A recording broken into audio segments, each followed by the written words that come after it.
小萝莉伤心落泪，坑娃的爹竟跟他比谁哭得更响，只因他绑定了摆烂带娃系统，积累情绪值就能走上人生巅峰。口口声声说爱我，却总想骗我压岁钱，你真是我亲爹吗？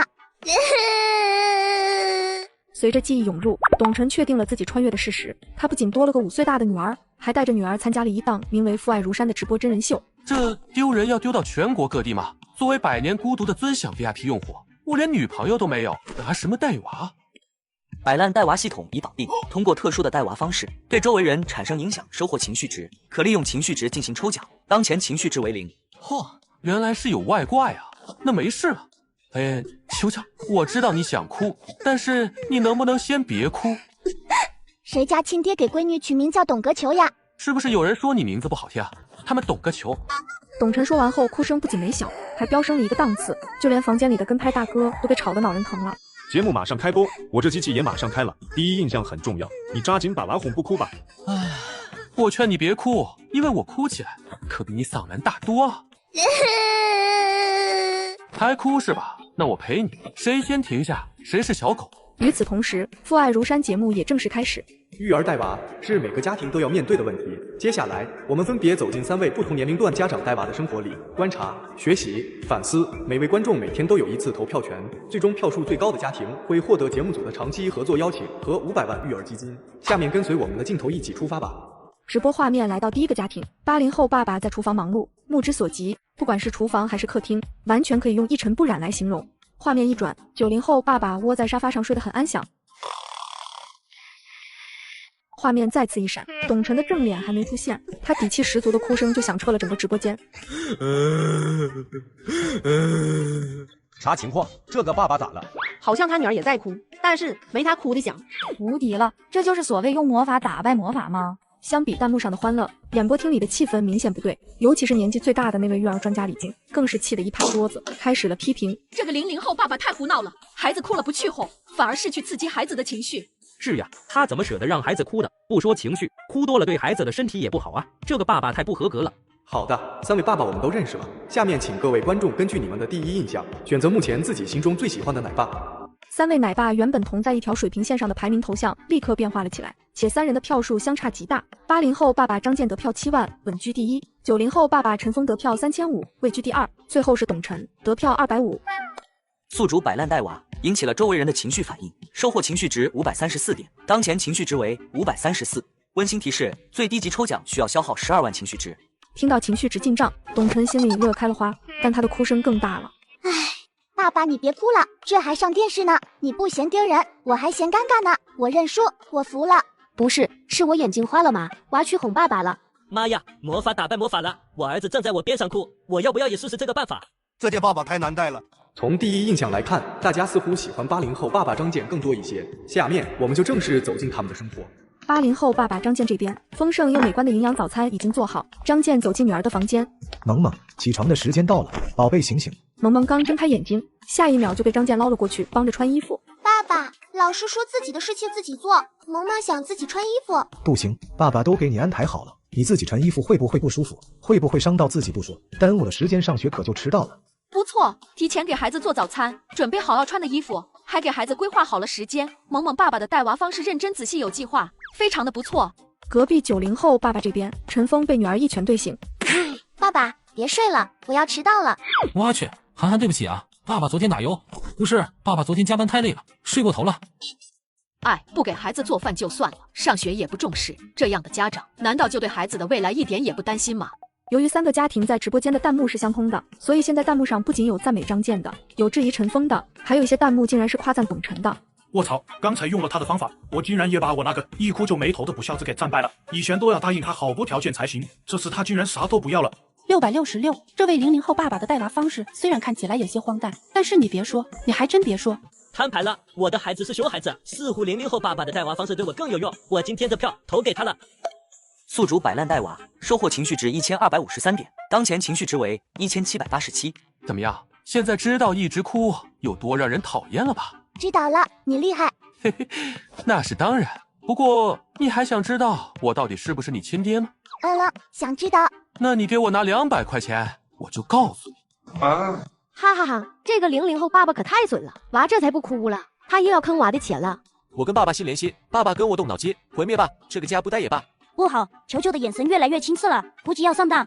太过分了！家长是孩子的依靠，他这么做会消耗到孩子对家长的信任，这简直就是不可理喻，是反面教材。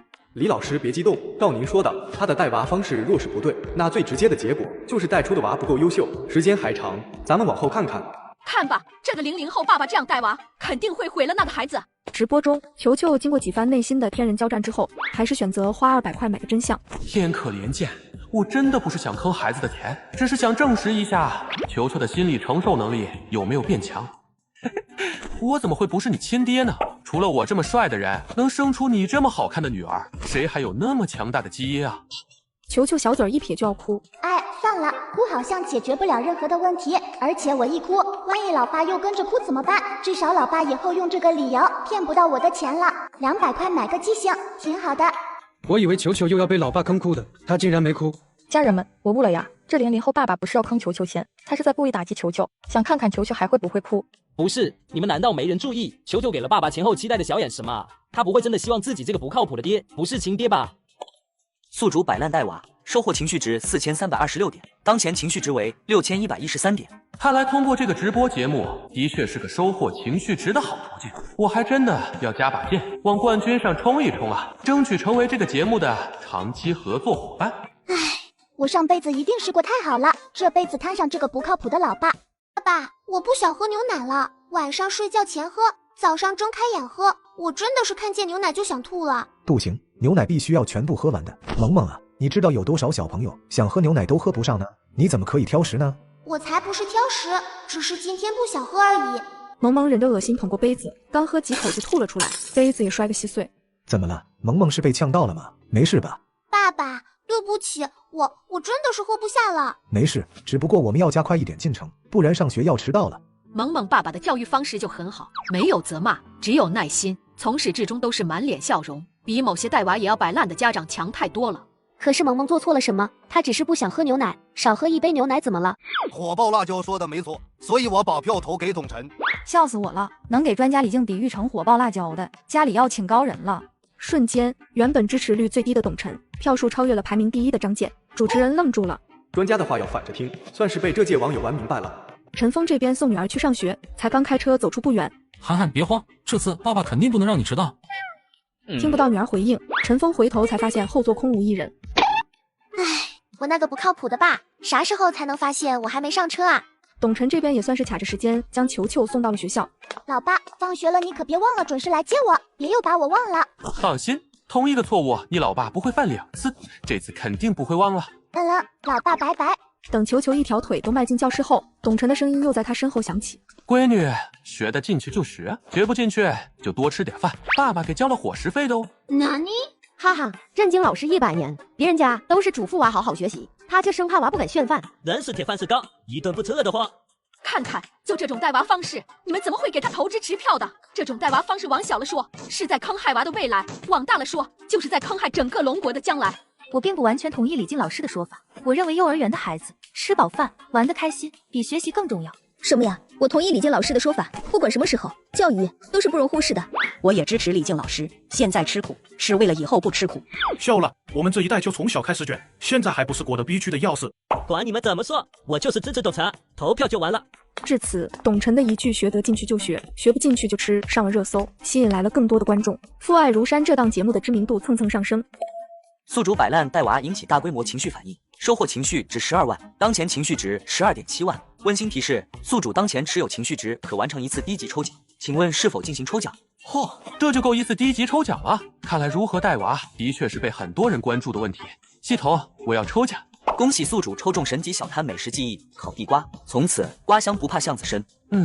还不错，这也算是有一技之长了。好歹是自己当老板，比打工受气强。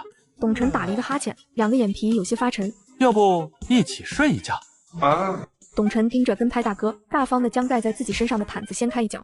不，我这还上班呢。那行吧，你不睡，我可睡了。不是吧，不是吧，娃送去上学之后，不是应该抓紧去上班了吗？这咋还睡上回笼觉了？谁说不是呢？那个80后爸爸张健送了娃，就去公司上班了，90后爸爸更是家都回不去了。让娃在学校摆烂，他在家里摆烂，我愿称之为摆烂父女组合。时间一晃就到了下午，孩子放学，董晨这才骑上小电驴，不紧不慢地赶往了球球所在的幼儿园。球球走到校门口时，董晨一眼就看到了女儿有些臭臭的小表情。那个球球爸爸，有个事情要跟你说一下，就是下午的时候，球球和一个小朋友起了点小争执，不过经过老师的调解，他们已经互相原谅了对方，握手言和了。董晨的脸色瞬间阴沉下来，但看向球球时又恢复了往日温和的样子。打架了？赢了还是输了？受伤没？小丫头嘴角撇了撇，眼底有一抹泪花闪烁。我没动手，是朱振辉要抢我的玩具，我不给，他就把我推倒，但是我没哭。董晨直勾勾盯着老师的眼睛，沉声质问：这就是你说的小争执，还调解好了？球球爸爸，你别激动，小孩子之间难免有冲突的。球球，你跟爸爸说说，老师是怎么处理的？别怕，实话实说，有老爸呢。董晨将球球揽在怀里，语气坚定：球球爸爸，你这就没必要了吧？本身就是孩子们之间的小事，而且他们也都原谅了对方，你又何必小题大做？老师，我在跟我家孩子说话，你插什么嘴？我操，董晨是真猛啊，一点面子都不给。我看不下去了，董晨快让老师飞起来！支持董晨的扣1，不支持的扣眼珠子。老师说小朋友之间要相互谦让，就让我把玩具让给了朱振辉，然后老师就让我们握手言和了，可朱振辉并没有给我道歉。董晨一把将球球抱起来，面色更加阴沉。王老师，你对处理好，是有什么误解吗？那个朱振辉是个男孩子，而且脾气相当顽劣，稍有不慎，他可能就会撒泼打滚的。球球的性格就不那么强势，我也是怕那个朱振辉以后还会针对球球，所以你就让球球吃亏，挨了打还要让出玩具？我们家孩子老实，那就活该受欺负。他们家孩子脾气不好，就该被哄着。王老师，既然你不能给我孩子一个公平，那我要求查看教室的监控，我要拿着监控去找园长，去找那个什么猪，还有他的父母，甚至我会找专门的教育部门，也不排除找帽子叔叔。这球球爸爸，这点小事不至于吧？怎么不至于？对你来说是小事，但是对我来说，女儿就是我的天，女儿的事就是天大的事。球球，你就记住，以后不管发生什么，爸爸都会站在你身后。咱们不惹事，但是绝对不能怕事。咱们不欺负人，可别人也别想欺负咱们，懂了？懂了。球球小脸上那种委屈神情一扫而光，他的大眼睛里，董晨的身影似乎在发光。好吧，那我答应肯定会给球球和你一个满意的处理结果，这事儿就别再闹大了，好吗？球球，老师先给你道歉，对不起，然后老师让朱振辉明天也给你道歉，好吗？行，那就等明天吧。你让那个什么猪来给我们家球球道歉，并且做出保证，不会再欺负我们球球。王老师再见。碎小萝莉在学校被欺负，00后奶爸为女儿霸气出头，小丫头感动坏了。闺女，爸爸永远是你的靠山。老爸，谢谢你，么么哒。客气啥？等以后你别把老爸氧气管就行了。就拔，嘿嘿。你敢看我不打你的屁股？别跑！我哭死，他们相处起来真的是一点隔阂都没有。球球也太可爱了，上一秒还在给老爸献吻，下一秒就要拔老爸的氧气管。急，请问怎么夺走陌生小孩的抚养权？宿主摆烂带娃，收获情绪值15万，当前持有情绪值共15.7万。温馨提示：高级抽奖已解锁，单次高级抽奖需消耗250万情绪值。多少？250万？怎么不去抢？哎，算了，贵肯定有它贵的道理，是鸭子还是孔雀？等攒够情绪值，抽一次就知道。演播厅内众人依然吵得不可开交，最后还是主持人打了圆场。好了，所有不同的声音都是为了寻找更适合自己的带娃方式。下面我们还是继续关注3个家庭的实况吧。球球，咱俩玩个游戏呗。又想骗我零花钱？哪能啊！我们来背春晓，要是你先背完，我就给你100块零花钱。我先背完，你就帮我把垃圾倒了，怎么样？幼稚。球球嘴上嫌弃，小手却偷偷翻开书页。5分钟后，老爸，我背完了。这么快？我不信，背一遍给我听听。球球快速把春晓背了一遍，眼里充满期待。很棒，去把垃圾倒了吧。可是我先背完了呀。嘿嘿，这首诗我小学就背下来了，抱着给你背一遍都没问题。说着，董晨突然捂住肚子哀嚎：“哎呦喂，爸爸肚子好痛，肯定是昨晚吃了不干净的过期泡面。”老爸，你没事吧？要不要叫救护车？不用，你去帮我把垃圾倒了就行，我躺会就好了。可垃圾袋比我人还高啊！那算了，让爸爸疼死吧。董晨突然开始抽泣。单生单亲家庭的孩子早当家，等你18岁去派出所改名叫董孤儿。别说了，我这就去倒。球球算是看明白了，董晨完全就是懒得下楼，找各种借口让他帮忙倒垃圾。唉，谁让他是我老爸呢？冲着吧！球球拖着巨型垃圾袋踉踉跄跄出门，活像一只搬运松果的小松鼠。刚想说董晨变这么大方，我还不习惯，原来是我想多了。球球表示，我把老爹揣兜里，老爹给我揣沟里。父爱如山体滑坡。演播厅里，专家李静气的拍桌，利用孩子的同情心完成家务，这是赤裸裸的情感绑架。然而球球倒完垃圾回来，突然看到桌上摆着2块小蛋糕和100块钱，这是给你倒垃圾的奖励，拿走吧。这就是父爱吗？刚还觉得董晨有些过分，是我格局小了。我哭死了。虽然董晨懒了点，但看得出来他是真的爱球球。某个火爆辣椒怎么不说话了？是对说话过敏吗？宿主摆烂带娃，收获情绪值22.5万，当前情绪值38.2万。球球坐在董晨怀里吃着小蛋糕，突然想起来一件事。老爸，幼儿园明天要组织活动，叫我是小摊主，需要摆一个摊位。嗨，能摆什么？不就是让大人陪着小孩过家家吗？没意思。见球球没兴趣的样子，董晨问道：“那你想摆真摊？”当然想，最好是真的能赚钱的那种。球球想起自己快被掏空的存钱罐，就一阵心疼，巴不得能跟老爸在幼儿园摆真摊赚真钱。好，包在老爸身上了。不过到时候你可别怕苦，也怕累。正好可以教球球烤地瓜，万一球球考不上大学，那烤地瓜也不失一个手艺。说我摆烂带娃，你们逼着孩子各种卷的时候，我的孩子已经有了一条出路了，好不好？难道你们就没人好奇董晨明天会带球球摆什么摊吗？还能摆什么？无非就是糖果、旧玩具、小饰品啥的。哈哈，你不会真以为会有人带着孩子摆摊做生意吧？另一边，沉浸在作画中的陈子涵把摆摊的事情抛之脑后。涵涵画画呢，让爸爸看看你在画什么。哟，幸福一家人，这是你和爸爸妈妈吗？不是，这个是我和我未来老公，还有我们的女儿。那爸爸妈妈呢？这2个小土包就是。孝子，清明上坟土。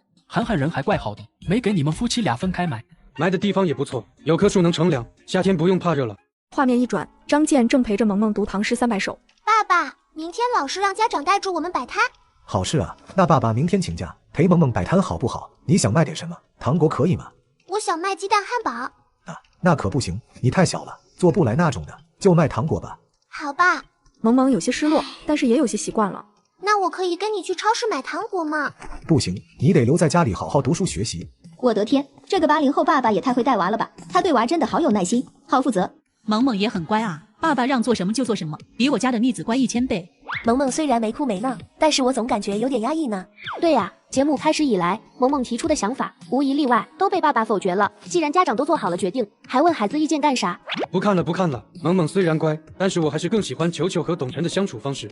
第二天一早，董晨煮了鲜虾蔬菜粥，又弄了几张鸡蛋饼。我去，谁说的董晨带娃不靠谱的？人家这厨艺一点不比那个张健差，好不好？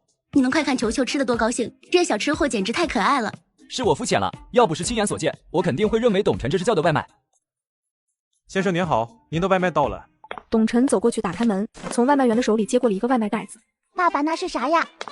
麻辣香锅，还有2个鸡腿堡。来，球球一起吃。可是我已经吃饱了。吃饱了也不要紧啊，再塞一点，大不了就像上次一样，积食，肚子疼2天吐几次就好了。不，我不吃了，积食太难受了。哦，那是你自己不吃的哦，别到时候又说我背着你偷吃好吃的。老爸，你不是说小孩子要尽量少吃油腻辛辣的食物吗？对啊，但是我不是小孩啊。哈哈哈，这厮怕不是个老六准是吧？我刚才还感动，他起那么早给娃做早餐呢，感情是要抓紧把娃喂饱，然后自己独享美食。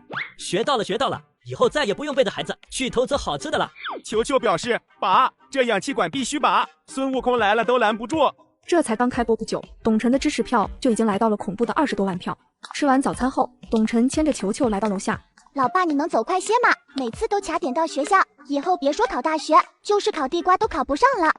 考上了清华，他考上了北大，我考上了地瓜。烤地瓜，又香又甜的烤地瓜。老爸，这是我们今天要摆的小摊吗？没错，你大学考不考得上我不知道，但是地瓜你一定能考上。走，赚钱去。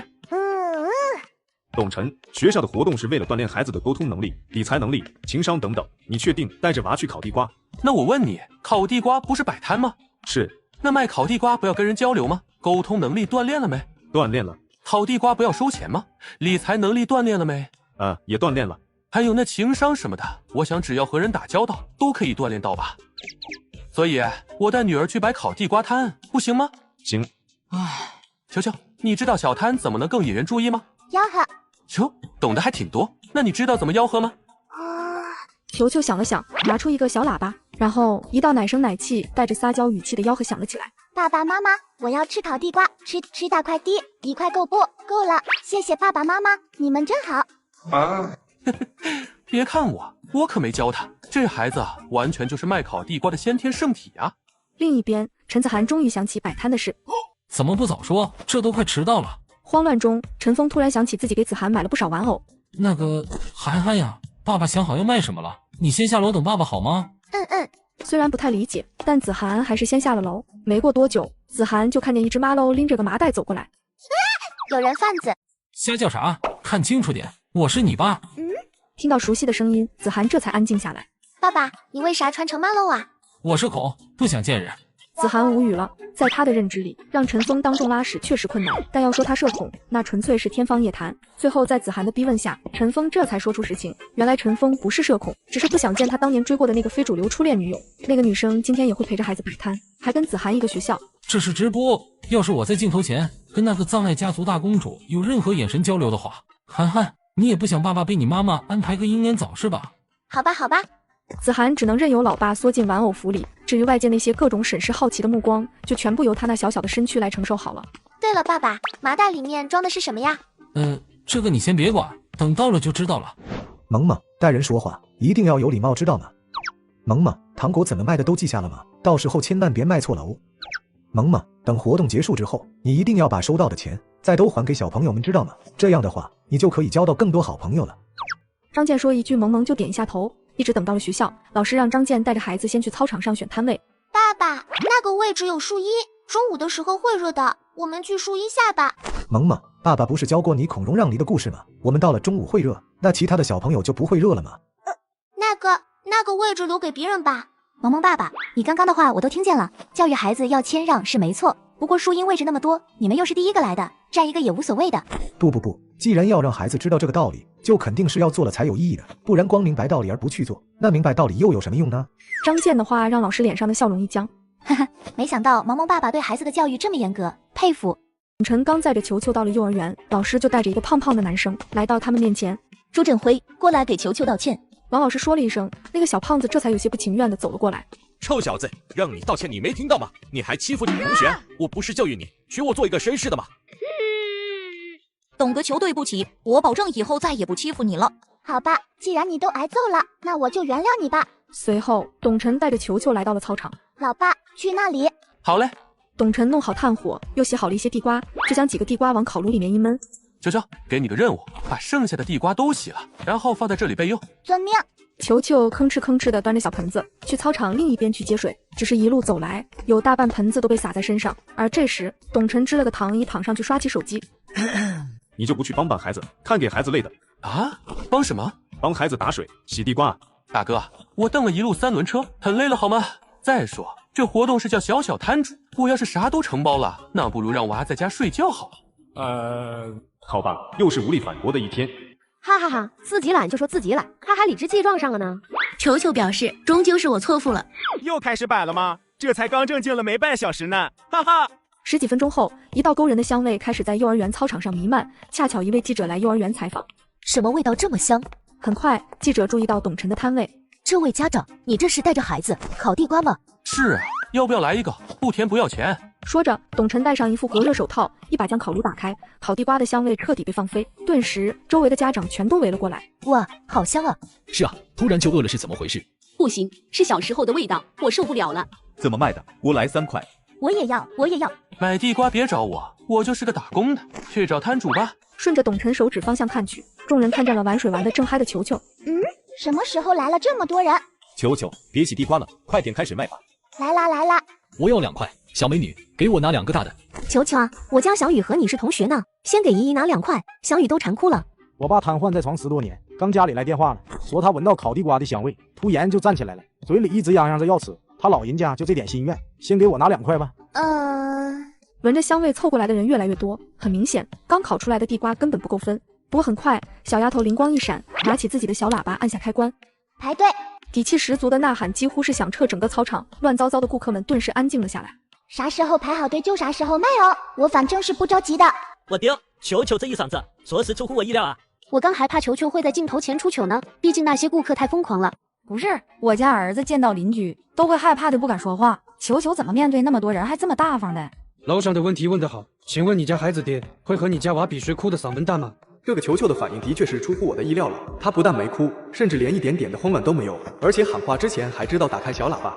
是啊，球球的反应无疑是让人眼前一亮的。家长永远都是孩子的第一任老师，我认为董晨并没有摆烂带娃，他只是在用实际行动来潜移默化地影响着球球。最小女娃幼儿园摆摊卖烤地瓜大赚，数钱数到手抽筋。00后奶爸被闺女坑到鼻冒烟，明天还要去校门口还债。各位想吃地瓜的叔叔姨姨，还有小伙伴们，为了节省大家的时间，我决定采用预付款模式卖地瓜。叔叔姨姨还有小伙伴们可以先交钱，然后就可以去忙其他的事情了。等地瓜烤好，我会拿着小喇叭喊你们的名字过来拿。看向球球，董晨忍不住心里感慨：这小丫头脚脑瓜里是装了多少鬼主意？那我交钱，交了钱就不用排队等着了吧？我叫朱大肠，要2块地瓜，先交10块预付款可以吗？我也交钱，我也买2块。我叫肚子疼，这是我的10块预付款。还有我，球球真是做生意的先天圣体啊！预付款他怎么想到的？问题是球球会写那些人的名字吗？不会写字的话，到时候他要怎么找到交了预付款的人呢？哈哈，盲猜这下董晨要有活干了，摆烂的好日子结束了。董晨看着球球一脸坏笑盯着自己，心里有种不好的预感。老爸，他叫朱大肠。老爸，他叫肚子疼。老爸，球球慢一点，老爸要跟不上了。董晨这边奋笔疾书，球球在一旁边收钱边念名字。小老板，要是我交了钱，今天拿不到烤地瓜怎么办？先不说董晨带的食材明显撑不到今天结束，等小小摊主的活动结束，幼儿园明天就会正常上课，但球球依旧丝毫不慌。放心，今天烤不完，不是还有明天，到时候提名字就可以找我爸爸要烤地瓜。明天我上学就让他来幼儿园门口摆摊好了。嚯，好家伙，合着今天他把该收的钱都收了，剩下的烂摊子就交给我处理了。算了，给我就给我吧，毕竟哪个正常人会嫌钱多呢？很快，烤地瓜被一扫而空，周围人逐渐散开。董晨趴在躺椅上累成狗。终于挤进来了。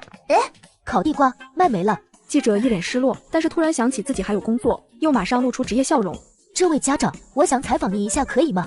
见摄像头对到自己脸上，董晨猛地坐起。当然可以，采访上说真话不？当然可以说真话了，我们要的就是真话。那这位家长，请问你对教育部门组织的这次活动有什么看法呢？瞎折腾呗。董晨的回答就4个字，却给演播厅里的李静气个要命。胡说八道！这么有教育和纪念意义的一次活动，这怎么是瞎胡闹呢？要说瞎胡闹，也是他一个人在瞎胡闹。隔壁从动物园跑出来的马喽都比他强。没等李静继续输出，直播画面中记者再次开口：那您为什么会认为这是瞎折腾呢？首先就是折腾家长。今天是工作日，相信不少家长都是请假来的吧？有些单位随便扣你点全勤奖，这一天损失个4位数也不是不可能。而且我写了100多个名字，笔都快抡冒烟了，后面甚至直接念上网名了，那个叫性感母蟑螂，吃遍银河系的，你敢直视我吗？董晨深吸一口气，又接着说：再一个就是折腾孩子，我这个摊位还有些树荫，但是有的孩子就没这么好运了。那您觉得今天这个活动真的没一点好处吗？董晨认真思索了一下，真诚说道：好处当然有了，今天我姑娘可没少挣呢。嘿嘿，你还真是一点假话不说哈。记者采访完董晨就直接离开了，只想早点下班回家睡觉，好赶明天的第一波烤地瓜。5岁小萝莉卖烤地瓜赚了人生第1桶金，00后奶爸带她去吃了火锅，一旁的跟拍大哥却接到了领导打来的一通电话。好，我马上转达。董晨，节目组在演播厅组织了一场交流会，你看你方便过去参加一下吗？行啊，没问题，吃了饭就去。很快，两人吃饱喝足。老爸，擦嘴。我闺女是真疼老爸。都自己人，客气啥？你不是还请我吃火锅了吗？球球抱紧自己的小猪存钱罐，试图躲避董晨的眼神。放心吧，说我请就我请，不会打你小钱的主意的。付钱后，董晨带球球直接打车去了演播厅，主持人笑脸相迎，只是还没开口，董晨就递去一张小票。你好，来钱的车票能不能给我报了？没问题，不光来的票给报，走的票也给你报了。Hello， 球球，欢迎来到我们演播厅的现场。怎么样，看到这么多人紧张吗？球球眨眨眼，轻轻摇头，不紧张，就是有点可惜。可惜什么？可惜我没带我的烤地瓜摊，不然这么多人，我又可以赚好多小钱了。哈哈，球球还真是个做生意的先天圣体呢。来，叔叔带你到座位那里好不好？董晨和球球入座后，李静率先发言。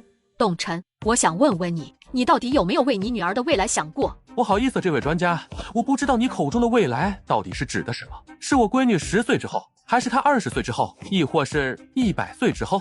董晨，我希望你不要揣着明白装糊涂。我说的未来，当然是指孩子步入社会、独立工作、生活之后。董晨一笑，指了指球球怀里的小猪存钱罐。哦，你不就是想问孩子以后要靠什么生活吗？我考虑了呀，而且他还做得挺好的。你的意思是让孩子以后靠烤地瓜生活？李静脸色更加阴沉，差点喷出一口老血。那咋了？是不是赚钱？是不是自由？这都什么社会了？李专家，你心里不会还对某个职业有偏见吗？不等李静反驳，董晨又接着说道：好，就算烤地瓜这个职业在大众眼里算不上光鲜亮丽，那在工位上忙得焦头烂额，既要忙工作，又要应付同事间的人情世故，功劳不是你的，甩锅你出来顶包，拿着那点工资买车买房都不敢想，这样就算光鲜亮丽了吗？没错，你最起码穿的人5人6，但是想想，你真的有资格看不起烤地瓜的吗？我对我闺女没有别的期望，她从来不是我拿来炫耀的资本，更不是我在某些层面的寄托。我的闺女，我就只要她开心快乐、平安健康，这就足够了。我操，老子看个直播，咋还被点名了？我也被点名了，1个月累死累活，到手的工资连维持温饱都困难。哈哈哈，楼上兄弟好惨，我就幸运多了，我老婆体谅我，跟别人跑了。现在我的生活压力小多了。呵呵，我爸妈2个初中毕业，却逼着我考清华北大，说什么有志者事竟成。我就想问一句，那为啥你们不行？其实我的爸妈也是那样的，而且还总拿我和亲戚家的孩子比。现在我有孩子了，我发誓，我绝对不会成为我最讨厌的那种爸妈。那个，打断一下，没人关心一下李静专家吗？他好像有点气不活了。交流会最后不欢而散，不满董晨带娃方式的专家们气得半死。董晨的言论触动了直播间内无数观众，在网络上掀起了轩然大波。到家时，董晨将睡着的球球抱回了他的小卧室。经过一天的忙碌，收获的情绪值也足够进行一次高级抽奖。系统，我要抽奖！恭喜宿主抽中竞技技能滑雪，水平世界级，白雪皑皑，万里雪场，任你一骑绝尘。检测到您已完成1次高级抽奖，再完成9次高级抽奖，神级抽奖即可开放。不错，正好听说附近新开了家超大滑雪场，有时间玩玩去。老爸，想不到你这么厉害，今天摆摊那么多玩偶，竟然全卖出去了。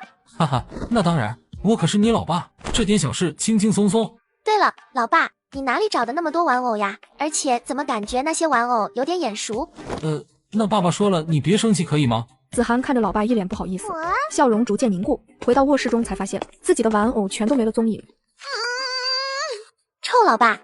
第二天一早，3位爸爸收到通知，需要参加一场名为亲子大冒险的活动。活动项目正好是滑雪，3组家庭分别乘上了节目组安排的车，前往了那家新开的超大型滑雪场。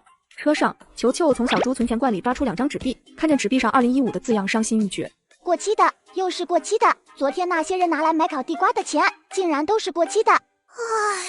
唉，吃一堑长一智，以后啊，咱们收钱的时候看好保质期就好了。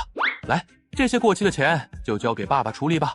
说着，董晨光明正大的把球球抱着的小猪存钱罐拿走。天可怜见呐，我真不想坑自家闺女的钱，都是因为球球这个小财迷，走到哪儿都要抱着这个小猪存钱罐，太不方便了。万一丢了怎么办？万一被坏人盯上了怎么办？钱放在我这个大人手里，不仅安全，而且孩子也轻松多了。不过，董晨手里的小猪存钱罐还没捂热，球球就转头看向了跟拍大哥。叔叔，你收到过过期的钱吗？跟拍大哥看向董晨，却对上他威胁的目光。你看我干啥？你自己收没收过不知道吗？我收过。哦，那看来爸爸真的没有骗我。叔叔你那么帅，肯定不会骗球球的，对吧？被球球这么一问，大哥手里的摄像机差点掉地上。不会，球球那么乖，叔叔怎么会骗球球呢？大哥满头大汗，心里的愧疚更是几乎要溢出来。哈哈哈，看球球单纯的小眼神，跟拍大哥不得愧疚死。晚上睡觉时的大哥突然坐起来扇自己一巴掌，大喊一声我真该死。你们在笑，我已经开始实践了，目标我女儿的存钱罐。这时车子的速度忽然慢下来。什么情况？堵车了？是上班早高峰，等着吧。爸爸，咱们是要去滑雪吗？没错，我们要去滑雪。说到雪，那萌萌你还记得昨天爸爸带你背的那首古诗吗？萌萌刚还有些兴奋，听到这眼神又是暗淡下来。记得。那萌萌给爸爸背一遍好不好？虽然不情愿，萌萌还是背诵起了古诗，只是刚背诵了几句，他就卡壳了。爸爸，后边的我记不住了。刚刚还一脸慈祥的张健，脸色立马阴沉下来。萌萌，你已经5岁了，有些事情不需要爸爸一遍遍提醒你了吧？家里所有好吃的、有营养的东西，从来都是紧着给你吃。爸爸妈妈就算是吃剩菜剩饭，也从来没有怨言。我们爱你，愿意为你付出一切，做任何事。而你呢？昨天一天的时间，你竟然连一首古诗都没背诵下来，你真的太让我失望了。萌萌小小的心脏被愧疚填满。我对不起爸爸妈妈，我不去滑雪了，我一定好好背诗。好，爸爸就知道我的萌萌最乖了。萌萌这么乖，爸爸妈妈就是牺牲的再多也值了。不出意外，萌萌再次被困在了唐诗300首中。涵涵还在生爸爸的气吗？哼，把我的玩偶全都卖了，你叫我怎么不生气？当时爸爸不也是没办法吗？这样，等回家爸爸教你葬爱家族语录怎么样？子涵一脸无语，脑中想到1万种离家出走的方式。那一会爸爸教你滑雪？啥？老爸，你还会滑雪？那当然，当年你爸我从20米高的地方滑下去，可是一声没吭。哇，这么厉害，那一会就靠你教我了，老爸。好难猜啊，陈峰是从20米高的地方滑下去的，还是滚下去的呢？你们是信陈峰会滑雪，还是信我是迪迦奥特曼人间体？迪迦奥特曼，你可以把哥斯拉带过来给我瞅瞅吗？没过多久，3位家长都到了目的地。节目开播3天，3个带娃奶爸和3个萌娃首次在现实中见面。爸爸，我有点害怕。怕什么？这不是有专业的老师教我们吗？你一开始还不会弹古筝，不会跳舞呢，现在还不是学得有模有样的？好吧。节目组给每个家庭都请了一位专业的滑雪教练，甚至还准备了一个医疗小组随时待命。很快，众人穿戴好了滑雪装备。不要，我不要滑雪，我害怕。萌萌的眼泪大颗大颗滚落下来，双手死死抱住了张健的大腿。要不你先安慰一下孩子，等孩子不再那么害怕了，咱们再开始。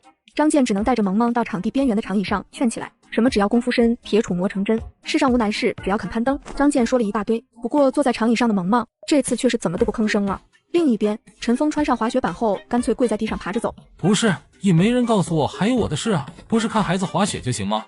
老爸，不是说你当年从20米高的地方滑下去，一声没吭吗？怎么现在又趴在地上了？其实我那时候是被吓晕过去了，才一声没吭。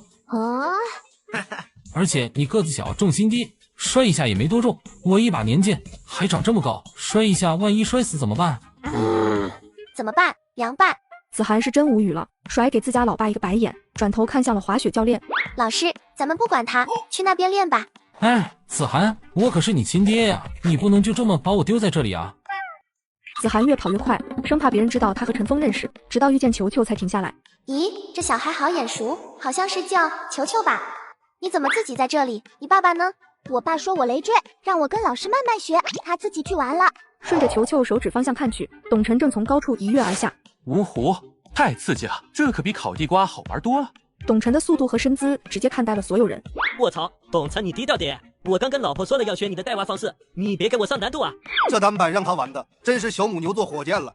看似很难，实际上真就很难。话说，董晨刚才做的那几个动作，好像有点熟悉，好像在上一届世界运动会上见过。哎，不对啊，这不是带娃直播吗？他怎么丢下球球跑去自己玩了？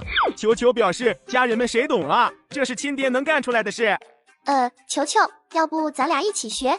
你爸爸也丢下你，跑去自己玩了吗？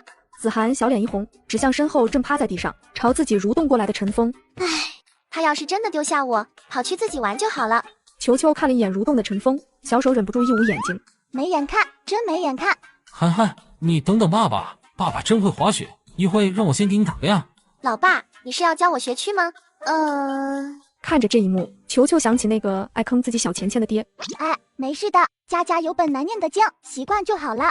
董晨滑雪溜到飞起，球球被老爸的操作秀得满眼崇拜。那是我爸爸，那个靓仔是我爸爸。叔叔你快看，我爸爸好厉害啊，他刚刚都飞起来了耶。没一会，董晨在围观者的欢呼声中滑到球球面前。球球，看到你老爸刚才的英姿了吗？是不是帅呆了？见董晨一脸求夸的样子，球球秒懂。老爸，你真是牛妈妈给牛犊子开门，牛到家了。哈哈，球球真是太可爱了，还会说俏皮话呢。不是，董晨这是玩够了，终于想起自己还有一个女儿了吗？绝了绝了，他是来找女儿要夸奖的吗？到底谁才是小孩，谁才是大人啊？在所有人都以为董晨是想起自己还有娃要带的时候，董晨却是拿出手机交给球球。球球，你给老爸照几张相呗。老爸，你不带我一起玩吗？带，等你给老爸拍完照就带你玩好不好？好吧好吧。这个董晨就不能多照顾一下球球的感受吗？简直太过分了。球球捧着手机用镜头瞄准董晨，似乎还挺期待拍下董晨帅气模样的画面。球球，你爸爸总自己玩，还拿你当拍照工具人，你就不伤心吗？唉，伤心有用吗？我哭的也没有他响。随着董晨从高处滑下来，他的各种帅气动作也被球球用手机完美捕捉。球球这熟练度，平时应该没少帮董晨拍照吧？应该说球球平时没少玩手机才对。董晨也太胡闹了，这么小的孩子怎么可以让他玩手机呢？多伤眼睛啊！就在此时，一声饱含恐惧的尖叫通过直播间传到了所有人耳中。哇切！大家快看张健和萌萌！怎么就跟你说不通呢？这有什么好怕的？别人能滑，你怎么就滑不了呢？萌萌被张健吓到，整个身子软软的，连站起来的力气都没有。爸爸，我不要，我真的害怕。张健一只手提着萌萌，另一只手指向正学滑雪的子涵。怕？人家怎么就不怕呢？都是小孩子，你看看人家，你怎么就不能争气一点呢？你现在马上给我站起来！消除恐惧的方法就是直面你的恐惧。你从这里滑下去，以后就不会再害怕了。张健不管萌萌的祈求，直接放手让萌萌从一个小陡坡上滑了下去。不出意外，萌萌刚滑出去不到3米就摔倒在了雪地中。这个张健有病吧？萌萌都说了自己害怕，他竟然还强行让萌萌滑下去。是啊，萌萌又不是不想学，他只是真的害怕，就像有些人天生怕蛇一样。蛇会咬人，滑雪可不会咬人。我支持张健的做法，消除恐惧最好的方法就是面对恐惧。这句话说的太好了。我支持楼上的说法，这边建议把他送到珠穆朗玛峰顶玩蹦极，跳他个108000次，看你怕不怕。这时，张健走到萌萌身边，怎么样？其实也没那么让人害怕，对吧？张健伸手过去时，萌萌下意识躲了一下。爸爸，我不想滑雪了，我想回家。听到萌萌还是不想滑，张健的怒气又上来了。过了，站好，往下滑。萌萌再次被张健推下去，摔倒后又立即扶起来，再回到起点。循环几次后，萌萌终于憋不住崩溃的放声大哭。张健太过分了，为什么节目组不出面阻止他？没看见萌萌都情绪崩溃了吗？同一片天空，同样的父母，我爸也这么详细逼我学过散打。说实话，他当时的样子真的给我留下阴影了。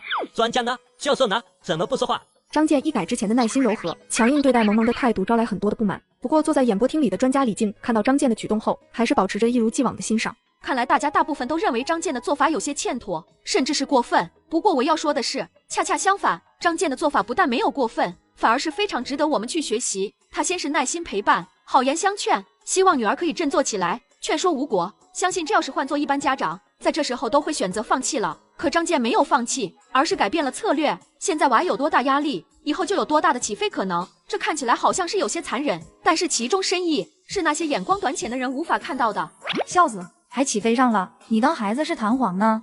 小孩子本来就不能娇惯，现在张健施压孩子不理解，等以后就知道感激了。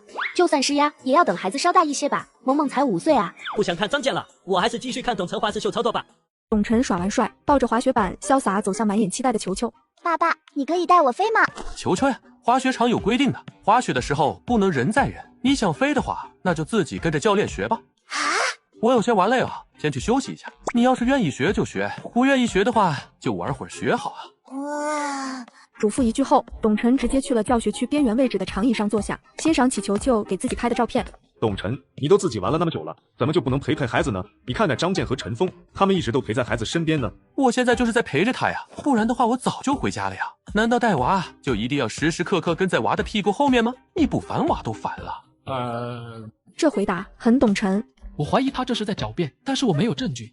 哈哈，你不烦，娃都烦了。没错没错，萌萌和陈子涵现在都很烦。哼，臭老爸，你不带我飞，我就自己飞。说完，球球转头就跑向了教练。姐姐，我要学滑雪。好，那咱们直接开始学吧。球球在教练的指导下进步飞快，一想到自己也可以像老爸那样在雪地上飞，他就有些压抑不住心中的小激动。不是吧，3个娃里竟然是一直都被不管不顾的球球最先学会了滑雪。哈哈，懒有懒的好处，董晨这波躺赢。完了，要是被张健看到球球已经学会了滑雪，他估计又要给萌萌上压力了。这时，球球忽然一个重心不稳，仰面就摔了一个屁股墩。跟拍大哥见球球摔倒，差点把摄像机都丢出去。转头看见董晨还在玩手机，大哥瞬间气不打一处来。董晨，球球摔倒了。哦，不是，球球摔倒了，你不过去扶起来，哄哄他嘛。他刚才的滑行速度不快，个子小，重心低，而且地上的雪也不硬，摔不疼的。身边还有教练跟着，我不管肯定没事。我要是过去吼，说不定他就哭了。一番话说的有理有据，弄得跟拍大哥也不好继续说什么。懒到家了，自家娃都摔倒了，他还在为自己的懒惰找理由。呵，之前网上还各种分析董晨带娃如何用心良苦，我看他就是纯摆烂带娃罢了，真是枉为人父。楼上的脑子是被驴踢了吗？刚还说小孩子不能太娇惯，张健把萌萌推了一个又一个跟头，你们不说，反倒过来喷董晨。董晨能直接说出球球没摔疼的原因，这就证明他一直都有在关注球球呀。弹幕横飞中，球球已经从地上爬起来，拍拍屁股继续跟着教练学习，仿佛刚才摔倒的根本不是他一样。球球正练得起劲的时候，突然注意到一名运动员带着个小男孩走了进来。运动员，那个男生是运动员。球球，咱们练咱们的，不要被别人打乱了节奏。董晨也看到了那个人，他带来的小孩佩戴着各种大牌的滑雪套装和滑雪板。难道是闪电滑雪俱乐部巡回选拔机构的人？那小孩看起来家里好有钱的样子啊！卷？拿什么跟人家卷？你进滑雪场买个票都要犹犹豫豫，心疼的不行。人家这一身装备就要5位数，甚至是6位数。资源、人脉、眼界，有些东西从一出生就已经注定了。10年寒窗能胜过人家3代经商的概率又有多大？一味的卷，一味的跟风，只会让普通的家庭生活得越来越艰辛，只会让孩子的压力越来越大。改变已经迫在眉睫了。球球的目光完全被花式滑雪的小男孩吸引。哇，感觉他好厉害！只要肯学，你也一定可以像他一样在雪地里撒欢的。我老爸滑雪那么厉害，我也一定不差的。这叫叫遗传。对了，是叫遗传，就像是我爸爸说我长得可爱漂亮，都是遗传了他的颜值一样。嘿嘿。哈哈，虽然董晨有点自夸的嫌疑，不过他长得还真挺帅的。有谁注意到了吗？球球提起董晨的时候，眼睛都在发光哎。球球真的太可爱了，我都想把我儿子介绍给他认识了。但仔细一想，我那废物儿子不配。快看快看，张健那边终于有效果了，萌萌站起来开始滑雪了。好，就这么滑，身体微微下沉，保持重心，萌萌真棒。萌萌脸上没有任何笑容，之所以开始接受现实，完全是因为他太害怕爸爸刚才的样子了。萌萌终于克服恐惧了，张健的方法真的管用啊！看来以后真的要对娃严厉一些才行。没错，只要压力给的足，小孩子就总能打破自己的极限，飞得更高。眉毛下面挂蜡蛋，只会眨巴不会看，你们看不到萌萌那生无可恋的表情吗？有谁在乎过他的心情吗？等着看吧，不用步入社会，等到初中，张健带出来的萌萌就能甩开董晨带的球球3条街。另一边，球球的进步也很大，至少他现在不用屁股当刹车了。这时，刚才的男孩垂头丧气地出现在了他的视野中。你怎么了？摔倒了吗？没有摔倒，是我选拔失败了，不能成为闪电滑雪俱乐部的成员了。闪电滑雪俱乐部很厉害吗？厉害是厉害，不过我已经连续2年选拔失败了，看来我的天赋是永远都加入不了俱乐部了。啊，要求这么高吗？我觉得你滑得很厉害呀。我不行，教练说我还差得很远，不适合滑雪，更适合回家种地。小男孩叹息一声，转身走了。球球也瞬间对滑雪失去了兴趣。唉，那个男生比我厉害那么多都不行，我还练啥了？不如回家看动画片。这时，之前一直在玩手机的董晨，终于是朝着球球走了过来。怎么了，球球？玩够了？玩够了，我们回家吧。董晨弯腰，直接一把将球球抱了起来。回家不着急，今天节目组管饭，听说这个滑雪场里有不少美食呢。哇，还有好吃的，那吃了饭再回家。小吃货一听好吃的就来劲儿了。按照父女俩话里的意思，中午吃一顿好的，薅节目组一下羊毛，然后下午就准备回家了。不是吧？就这么放弃了？张典和萌萌、陈峰和子涵可还在努力呢。完了，这00后爸爸也太废了，球球都道心不稳，放弃滑雪比赛了，他却什么都不做，合着节目组布置的任务，他一开始就没放在心里呗。3个家庭，董晨家的优势最大了，他本身会滑雪，哄着球球学会之后，妥妥拿第1，涨人气。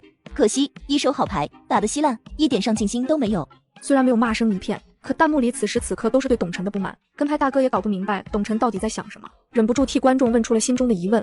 董晨，你本身会滑雪，球球对滑雪也不抗拒，为什么你不哄球球学会滑雪，完成节目组布置的任务？你没看到张健有多想第1个完成吗？就连陈峰也开始认真了，你明明可以轻松带球球赢得第1，为什么要放弃这个机会？一个节目组临时起意搞出来的所谓比赛，我要是真的为了输赢而忽略了我女儿的心情，那我才是真正的失败。老爸，你还记得今天是什么节日吗？肯定记得呀，儿童节吗？那老爸是不是忘了点什么？球球满眼期待，就差把求礼物写到脸上了。着啥急呀？老爸先告诉你个关于你妈妈的秘密怎么样？又想忽悠我，上次说我妈是嫦娥，后来又说是奥特之母，这次是烤地瓜西施吧？老爸，你不会真的忘了给我准备礼物了吧？没有，这不是想先逗你一下吗？说着，董晨从身后掏出一个包装精美的小盒子。哇，老爸威武！球球，猜猜盒子里面是什么？猜对有惊喜哦。是最新款电话手表吗？不对，再猜猜。那是玩具。也不对，最后一次机会了。总不能是练习册吧？恭喜你，猜对了，就是练习册。董晨打开盒子，拿出一本崭新的练习册。那惊喜呢？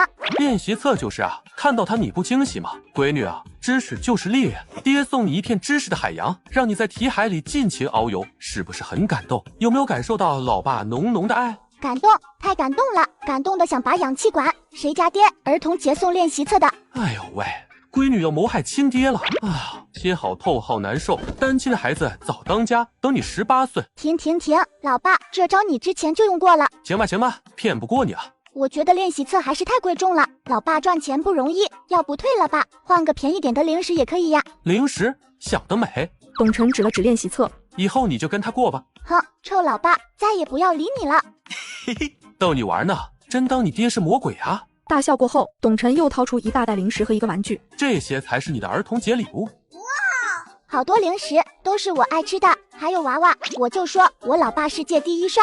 行了，别拍马屁了。董晨又指了指旁边的练习册，知识的海洋也不是白买的，偶尔也得游一下。有，肯定有，等我吃饱，恢复下体力就有。看到球球手忙嘴乱的样子，董晨忍不住拍了张照片发到朋友圈，并配文：儿童节快乐，我的小公主。所有人都认为董晨在摆烂带娃，没想到他接下来的几句话让跟拍大哥哑口无言。难道你真的以为我从进来滑雪场以后就只顾着自己玩了吗？难道不是吗？你先是自己玩，又让球球给你拍照，你管球球什么了？这次跟拍大哥总算是有了底气，不过董晨却是头也不回，轻轻一笑。肤浅，太肤浅了。我跑去滑雪，那是为了吸引球球的注意，在他小小的心里种下一个超级无敌帅的梦。有了这个梦，他就会对滑雪感兴趣，到时候不用我催，他自己就会想学滑雪。一个被逼着学，一个被哄着学，一个自己主动想学，这其中的差距就不用我多说了吧。先不说这两者的学习效果哪个好，单从心情上来说，你觉得哪个孩子更开心一些？当然是第二种自愿学的，比较开心了。答对了，那为什么后者会开心呢？因为有梦，因为感兴趣，所以我去给球球种梦。你怎么能说我是丢下球球不管，自己玩呢？听到这儿，跟拍大哥和直播间里指责董晨的那些人也都惊呆了。我操，好像被他圆回来了。麻了，真的麻了。原来董晨才是那个最在乎孩子的人。所以签到1万，不如做给孩子看。我不拿今天的支持票，我还是给董晨。就连演播厅里一向看董晨不顺眼的李静，这次也在董晨一番发言之后陷入了沉默。难道真是我老了？人老了，观念也老了，思想也老了。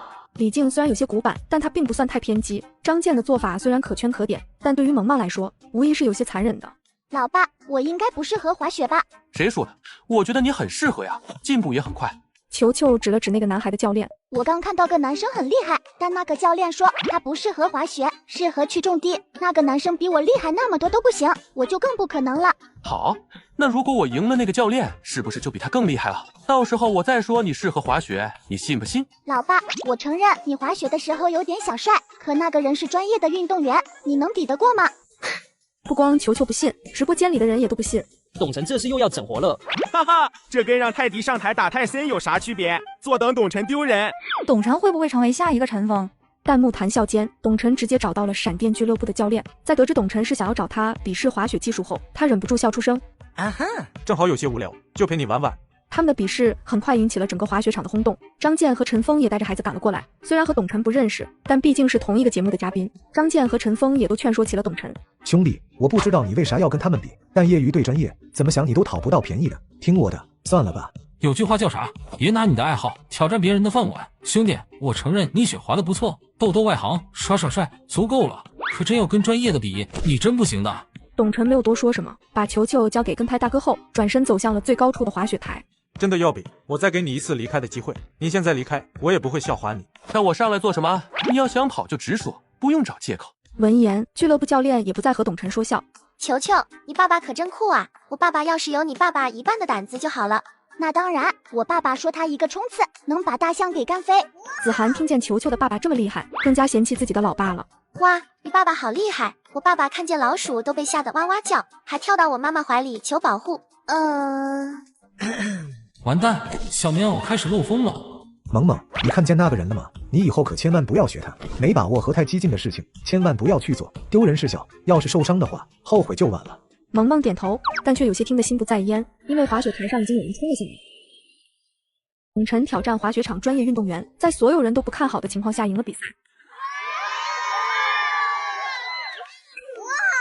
球球，你爸爸竟然赢了，太厉害了吧！耶，老爸威武！啦啦啦！球球呐喊过后，现场响起雷鸣般的掌声。我操，董晨比专业运动员足足快了5秒，藏得真深啊！看个带娃直播，给我看的热血沸腾的，一看一个不吱声。无视之，目瞪口呆，唯四字可言，牛而插之。董晨的胜利毫无疑问震惊了所有人。随后，董晨来到球球身边，将他抱起。球球，之前他们都说老爸怎么样来着？他们都说老爸根本赢不了，是不自量力。那爸爸赢了没？赢了。他们刚刚说的那些算不算？不算。对，他们说了不算，他们自己不行，所以他们就来告诉我说我也不行。球球，你记住，当你想要做什么的时候，不要让别人来告诉你行不行，有梦就去追。我懂了，老爸，我还想再试试学滑雪。行，去找教练姐姐学吧。这时，跟拍大哥走了过来。董晨，我有个问题想问你。说，就是你这么教育球球，是根据的什么教育理念呢？董晨听到问题后，忍不住笑起来。理念？这问题有点太大了。不过，我可以跟你说说我的想法。对于小孩子，人们总喜欢说要言传身教，不过我觉得应该是身教重于言传。镜头随着董晨的视线对准球球，巧的是，萌萌和子涵也同时出现在画面中。我就想说，专家平时不是话挺多的吗？怎么现在不吭声了？火爆辣椒滚出来说话！我靠，楼上根本别激动，注意点血压，别成2代火爆辣椒了。你们发现没？董晨想要告诉球球一些道理的时候，他都是先做事再讲道理的，这就是先身教再言传吧。我觉得董晨不简单，说不定球球真的能拿下比赛第1。之后的时间里，董晨依旧是没有要过去陪球球的意思，他找了一个长椅靠上去，又玩起了手机。天可怜见，我是真不想摆烂呀，可节目组都花钱找来免费的保姆帮忙看孩子，总不能浪费人家一片好意吧。刚坐下没一会，董晨脑海里再次响起系统提示音。宿主摆烂带娃，收获情绪值57.9万，当前持有情绪值144.7万。嚯，这么快就又够一次高级抽奖了，过会儿再抽一次。现在我要好好休息一下了。董晨躺在长椅上睡着，这时球球突然来到董晨面前。老爸，我靠，什么？哥斯拉打过来了？看到球球，董晨这才清醒过来。老爸，美女姐姐说我学的差不多了，可以先上赛道试试了。哦，这么快就学会了？我不信。是真的，姐姐可以给我作证。是的，球球太聪明了，还很坚强，摔了都不用我屈服，学得可快了。虽然董晨女儿都5岁了，可美女教练在跟董晨说话的时候，却还是不自觉的有些小脸发烫。哟，这么厉害，来给老爸露一手。嘿嘿，瞧好吧。球球信心满满，小小的身影在雪地穿梭，倒还真是滑得有模有样的。只是刚耍帅一会，就见球球摔倒在地上。哎呀！看到这一幕，董晨却是掏出手机，对准球球就是一顿连拍，一边拍，董晨还一边笑。球球，你知道你现在的样子像什么吗？跟被翻过来的小王八简直一模一样，太搞笑了。董晨觉得离远了拍不过瘾，还凑近了一些去拍。随后，董晨点开朋友圈，将照片上传并配文：滑雪的王子殿下和他的笨笨宠物龟。警告：花开富贵正在提刀赶来的路上。凡事不要慌，先把手机拿出来发个朋友圈。此刻，球球的眼神里全是对把氧气管的渴望。5岁小萝莉滑雪摔倒，亲爹在一边拍照狂笑，小家伙气成河豚。哼，这把不算，我只是饿了才不小心摔倒的，等我吃饱肯定能行。这话有找理由的嫌疑，不过也有真话的成分在里面。球球还真是有点饿了。行，那咱们先去吃饭。爸爸，我想吃黄焖鸡米饭、麻辣烫、铁板鱿鱼、羊肉串茶。不行，吃那些都不营养。小孩子最主要的就是要营养均衡，荤素搭配。难得的，董晨竟然说出了一句比较靠谱的话来，就连跟拍大哥听了后都想给董晨点一个大大的赞。不过很快，董晨就又接着说道：荤素搭配的话，我觉得旋转小火锅就不错啊。火锅，讨厌，我要在火锅里放章鱼小丸子。嘿嘿。大哥原地实话，不过想想董晨的话好像也没错，火锅涮肉涮菜的确是荤素搭配。另一边，子涵也在陈峰的软磨硬泡下，决定先吃了饭再练。萌萌因为之前哭了好久，又被逼着练滑雪，她的肚子早就饿得咕咕叫了。爸爸，我饿了，我们也过去吃点东西吧。虽然萌萌一直都没跟子涵还有球球说过话，可她还是渴望能和他们交个朋友的。不过在萌萌提出要吃饭还不到1秒钟的时间，张健就已经出口拒绝了她。不行的萌萌，外面这些小吃摊太不卫生了，而且为了追求所谓的口感和美观，甚至还会在食物里放大量的调味料。你要吃饭的话，爸爸做给你吃好不好？张健看似在跟萌萌商量，其实语气里都是不容置疑。可是这不是家里呀，爸爸要在哪里做饭？爸爸当然有自己的办法，走，咱们也去吃饭。随后，张健带着萌萌来到一家面馆门口。爸爸，我们要吃面吗？萌萌眼睛一亮，这家店虽然闻起来没有其他店里的香味浓，但是也比回家吃要好多了。对，去吃面，爸爸给你做面吃，走。张健给萌萌找了座位让她坐下，就转身去找了店老板。而这边，萌萌身侧的玻璃窗对面，董晨正和球球一起抱着手机哈哈大笑。看见球球和他爸爸那么快乐，萌萌的小脸上忍不住闪过一抹失落。你好，吃点什么？我想要2碗面，不过我想自己进厨房煮，可以吗？店老板原本那一脸的笑容瞬间消失不见。后厨不管是对于大酒店还是路边摊来说，都是有一定的隐私性的。难道这是什么探店网红，还是往后厨里探的那种？您别误会，既然不方便的话，那后厨我就不进了，麻烦您给我来2碗素面就好，调料的话我自己放。行吧。等了大约7、8分钟，2碗素面端了上来。谢谢。张健略过其他调料，目标明确的挖了一点点盐，在2碗面里各放了一点点。老板直接傻眼。要钱的卤鸡蛋、豆皮、火腿不吃，不要钱的牛油油汤、活猪油渣渣也不要吗？真是小到拉屁股，开了眼了。不是，陈峰带着子涵去吃麻辣烫了，虽然不要麻不要辣，但也还算色香味俱全。球球那边更是小火锅都安排上了，张健就带孩子吃这。哈哈哈，老板都傻了，估计这辈子没这么卖过。那萌萌也太可怜了吧，天天清汤寡水的。看着爸爸端着面走来，萌萌的眼睛里写满了期待，但是看到2碗素面后，期待瞬间消失。爸爸，为什么我们的面跟别人都不一样？当然不一样了，我们的面更干净卫生，也更健康。他们那些面虽然看起来很好吃，但是添加了很多不好的元素。听爸爸的话，咱们可不能为了口舌之欲，就对自己的健康不负责。快吃吧，一会儿就凉了。好爸。球球跟老爸愉快地吃完了一顿小火锅。老爸，再干一杯。我干了，你随意。董晨说完，一饮而尽。得了爸，我看你就是想要多喝几口饮料。被球球说中，董晨差点一口把饮料喷出来。没不够喝的话，就再拿一瓶，我才不会跟你抢。专家李静又按捺不住自己体内的洪荒之力了。这都带孩子吃的什么，喝的什么？那些火锅丸子里有多少科技狠活？还有那碳酸饮料，他怎么敢给孩子喝的？这个董晨简直就是妥妥的反面教材。看董晨吃饱喝足，跟拍大哥上前问道：董晨，你怎么不带球球去吃点更健康的东西呢？你是想问为什么我要带球球吃垃圾食品吧？我问你，你感觉是身体健康重要，还是心理健康重要？都重要。对啊，都重要的话，他们吃的讲究身体健康，我们吃的开心，心理健康，有什么不行吗？跟拍大哥嘴角抽了抽，又反驳道：可是心理健康的与否，不是一顿饭就可以决定的吧？对啊，一顿饭影响不了心理健康，难道就能影响身体健康吗？一句话跟拍大哥懵了，弹幕笑疯了。老奶奶过马路我不服，董晨这个脑回路我服了。在线求跟拍大哥的心理阴影面积。我倒觉得正常吃饭没必要那么多讲究，整天怕这怕那的，难道非要等最后医生跟你说想吃点啥就吃点啥的时候，才能彻底想开吗？听董晨这么一说，感觉嘴里的方便面好像香了不少。这时，董晨看向球球，吃饱没？饱了，牙缝也灌满了。行，那咱们去遛弯消消食去。遛弯回来，董晨带球球去了节目组定下任务的那条滑雪道。好了，吃饱喝足了，现在看我表演。Ready, go！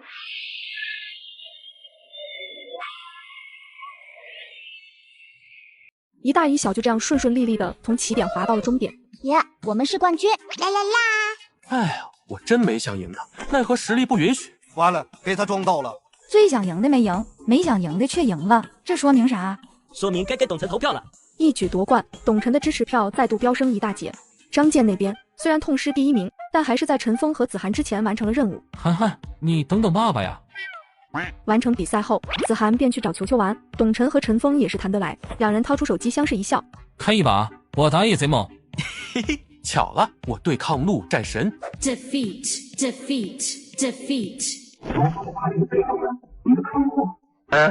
转眼到了返程时间，球球和子涵道别后还有些恋恋不舍。老爸，我以后还能找子涵姐姐玩吗？当然可以，以后这种活动还会更多，你们见面的次数也就多了。还有那个叫萌萌的小朋友，你们也可以一起玩。那个萌萌好累啊，他爸爸一直都在让他练滑雪，他还总是偷偷看我跟子涵姐姐呢。是啊。老爸，还是你对我好。球球好乖啊，董晨现在心里肯定像是吃了蜜一样甜吧。连球球都看出来萌萌好累了，萌萌真的是太可怜了。节目组啥时候让3个奶爸互相换着带一下吧？别换，真别换。要是球球被张健带的话，估计不是董晨崩溃，就是张健崩溃。哈哈，估计张健崩溃的概率会大一些。球球的脑袋里可有的是歪主意。球球回到家就累得不想动了。董晨用坑球球的钱点了2份外卖，又让球球美美的吃了一顿晚饭。还是家里舒服。董晨刚坐下玩手机，又收到了节目组的活动邀请。球球，我们明天要去野滩，子涵和萌萌也会来哦。哇，那明天早上我要买些礼物送给他们。当然可以，不过费用得从你零花钱里扣。张健带萌萌从滑雪场回家后就一直没闲着。萌萌，记住了，以后凡是从外面游玩回来，都要换衣服，然后洗手洗脸。外面的人多，细菌也多，多注意卫生，才能少的病，更健康，知道吗？萌萌乖乖点头，不过却已经累得不想说话了。好累啊，比上幼儿园还累。累坏了吧？看在你今天表现不错的份上，爸爸允许你休息10分钟，然后再开始写字帖。爸爸，我真的好累啊，今天能不能不写字帖了？不行，业精于勤，荒于嬉，今天不写，明天不写，你之前的所有努力就会荒废了。而且你练字，爸爸也没闲着，我还要做饭，把我们出去玩的衣服给洗了，然后再洗碗、洗锅等等。好吧。哎呀，感觉萌萌比我上班都累。董晨那边都跟球球炫上外卖了，陈峰也带着子涵去了爷爷奶奶家蹭饭。萌萌不但没饭吃，还要练字。咱就说，就算练字，能不能让孩子吃了饭再练？瞅瞅给孩子累的，这个张健就一点不心疼吗？演播厅里，育儿专家李静再次对张健大加赞赏。这个张健真的是全心全意，都放在了孩子身上。回家就换衣服，帮娃洗手洗脸，忙着做饭的同时，还不忘了督促孩子学习进步。说到这，李静话锋一转，语气瞬间变得冰冷。呵呵，再看董晨，虽然总能说出一些歪理为自己狡辩，可就说放在孩子身上的精力来说，他连张健的1/10都比不上。1日2，2日3，孩子之间的差距就会慢慢显现的。第二天一早，上百万观众蹲在直播间里。球球，收拾好了吗？我们该出发了。来啦来啦！下一秒，小丫头出现在镜头里。哎呀喂，球球太可爱了，要被萌化了。依依，这里有好多颜色的麻袋，求求你挑一个吧。听说今天他们要去野餐，我看陈峰那里准备了好多吃的东西、玩的东西，足足弄了2个大箱子，不知道董晨会给球球准备什么。老爸，今天早上吃什么呀？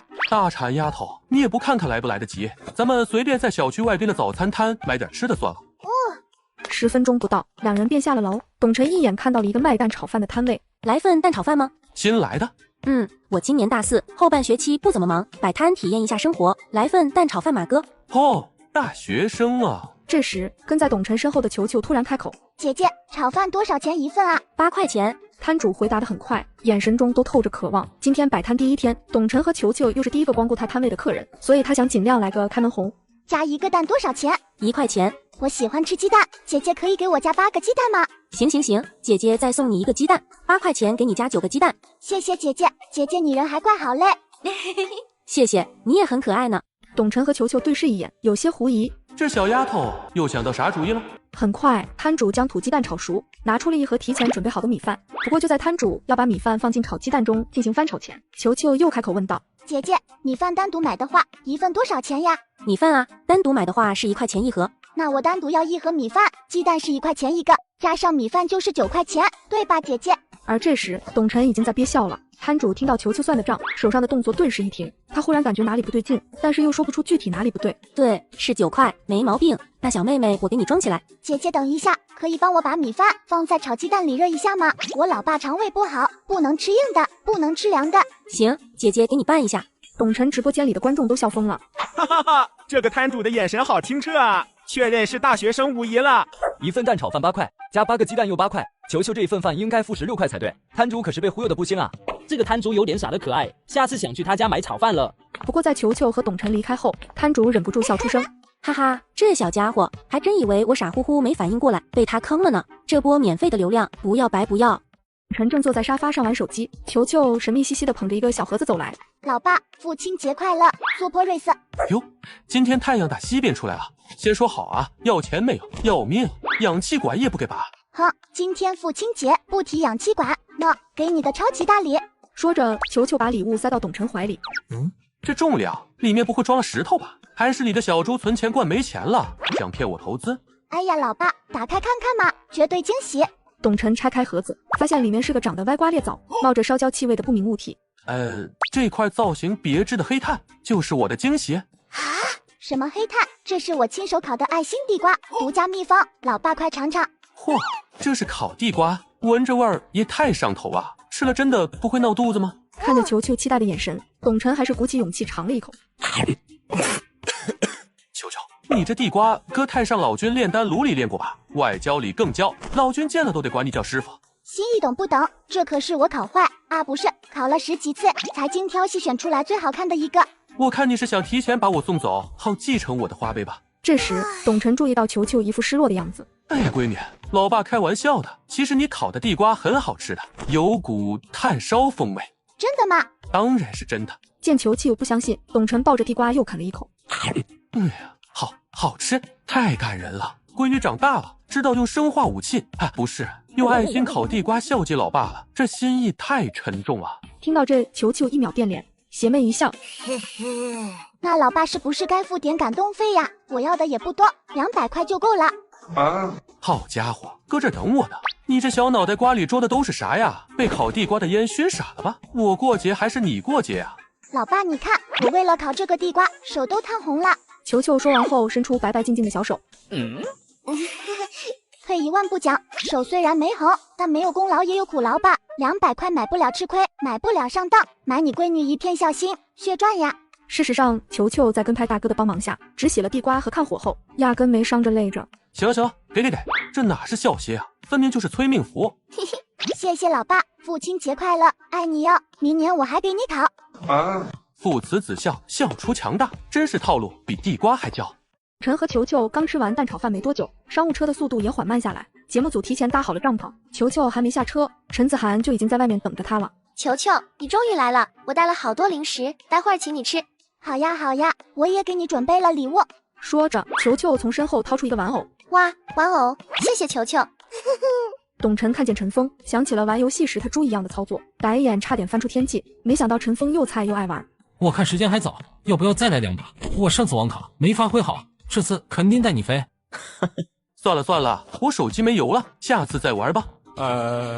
昨天节目组下发任务，就是各自带着孩子做一件有意义的事。张健带了补网，还有一些制作标本的工具。陈峰带了个相机，准备和子涵拍好看的照片。董晨则是带了个球球。张健和陈峰都带了装备，怎么就董晨2手空空的？哈哈，啥都不带的话，总不能带着孩子去小溪边玩泥巴吧？昨天滑个雪，他都能扯出众梦的说法，估计只要董晨想，泥巴也能被玩出花来。爸爸，我想去小溪那里玩。行，老爸带你玩泥巴去。不是，玩泥巴也算是有意义的事吗？拿去，真要带着孩子玩泥巴。球球是个小女生啊，董晨怎么可以带她去玩泥巴呢？昨天又是众梦又是护梦的，我倒要看看这次董晨怎么圆回来。此时，球球已经光着小脚丫站在小溪前。小溪怪，今天有我董哥球工程师在，你休想摧毁城市！喊了一嗓子，球球直接就朝小溪冲了过去。跑慢点，小溪石头个脚。下水后，两人打起水仗。哎呀，爸爸讨厌！小溪并不宽，水深也不超过球球的膝盖，有大人看着没有什么危险。陈子涵看到球球玩水，也来了兴趣。爸爸，我们也去小溪边玩水吧。还是别了吧，你妈妈可都嘱咐我了，不让你有任何闪失。那小溪水多少有些凉，要是你拉肚子或者是被石头划伤的话，你妈妈得给我安排个英年早逝。涵涵，你也不想以后去墓地看爸爸去吧？算了，老爸也怪可怜的，就不为难他了。唉，我又不是玻璃做的，一碰就碎，妈妈真的是担心过头了。爸爸，我也想去打水仗。萌萌，你知道野外的小溪里有多少细菌吗？而且玩水的话，你能学到什么呢？他们现在玩，以后就得为了生活奔波吃苦。你现在好好学习，长大后就有玩的资本和时间，到时候想玩什么玩什么，知道吗？面对张健一大通说教，可怜的萌萌只能羡慕地看了一眼球球。球球和老爸玩闹许久，终于是有些累了。好了，我投降了，你赢了。嘿嘿，这就认输了，小趴菜。父女俩坐在一块大石头上晒起太阳。球球，接下来你要做什么？还像以前那样用泥巴做小人？3、4岁的小孩子才捏泥人，我今天要当工程师，拯救城市，打败小溪怪。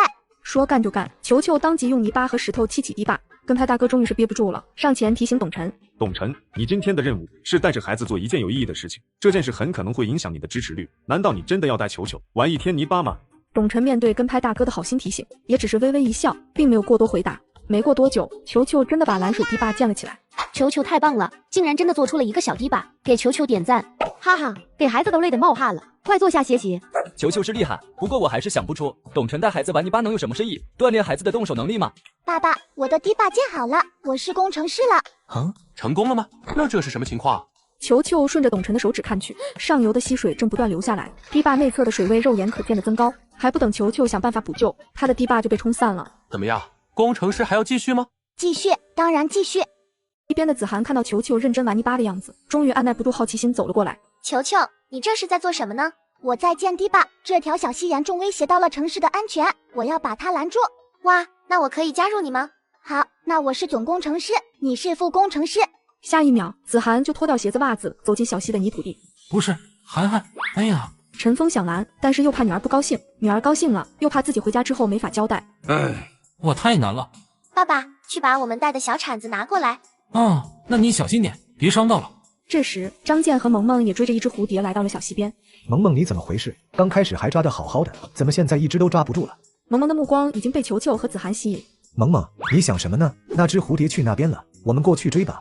爸爸，我想和他们一起玩。不行，玩泥巴能玩出什么？能玩出知识吗？都是因为这个董晨摆烂带嘛，就知道让孩子玩弯弯的，现在惹得萌萌都不乖了。还有这个陈峰也太宠孩子了吧？董晨如果是摆烂的话，那陈峰就是放纵。看吧，用不了几天，陈子涵就会完全被球球带偏的。这样想着，张健想拉萌萌走，但刚转身就感觉到拉着萌萌的手一沉。萌萌，你没听到爸爸的话吗？跟我走。爸爸，我求求你，我就玩一次，好吗？萌萌太可怜了，他才5岁啊，凭什么不让他玩？没有快乐的童年还叫童年吗？咱就说注重教育，也没必要把孩子所有快乐都剥夺了吧。张健愣了，他的心被那句求求你狠狠戳了一下。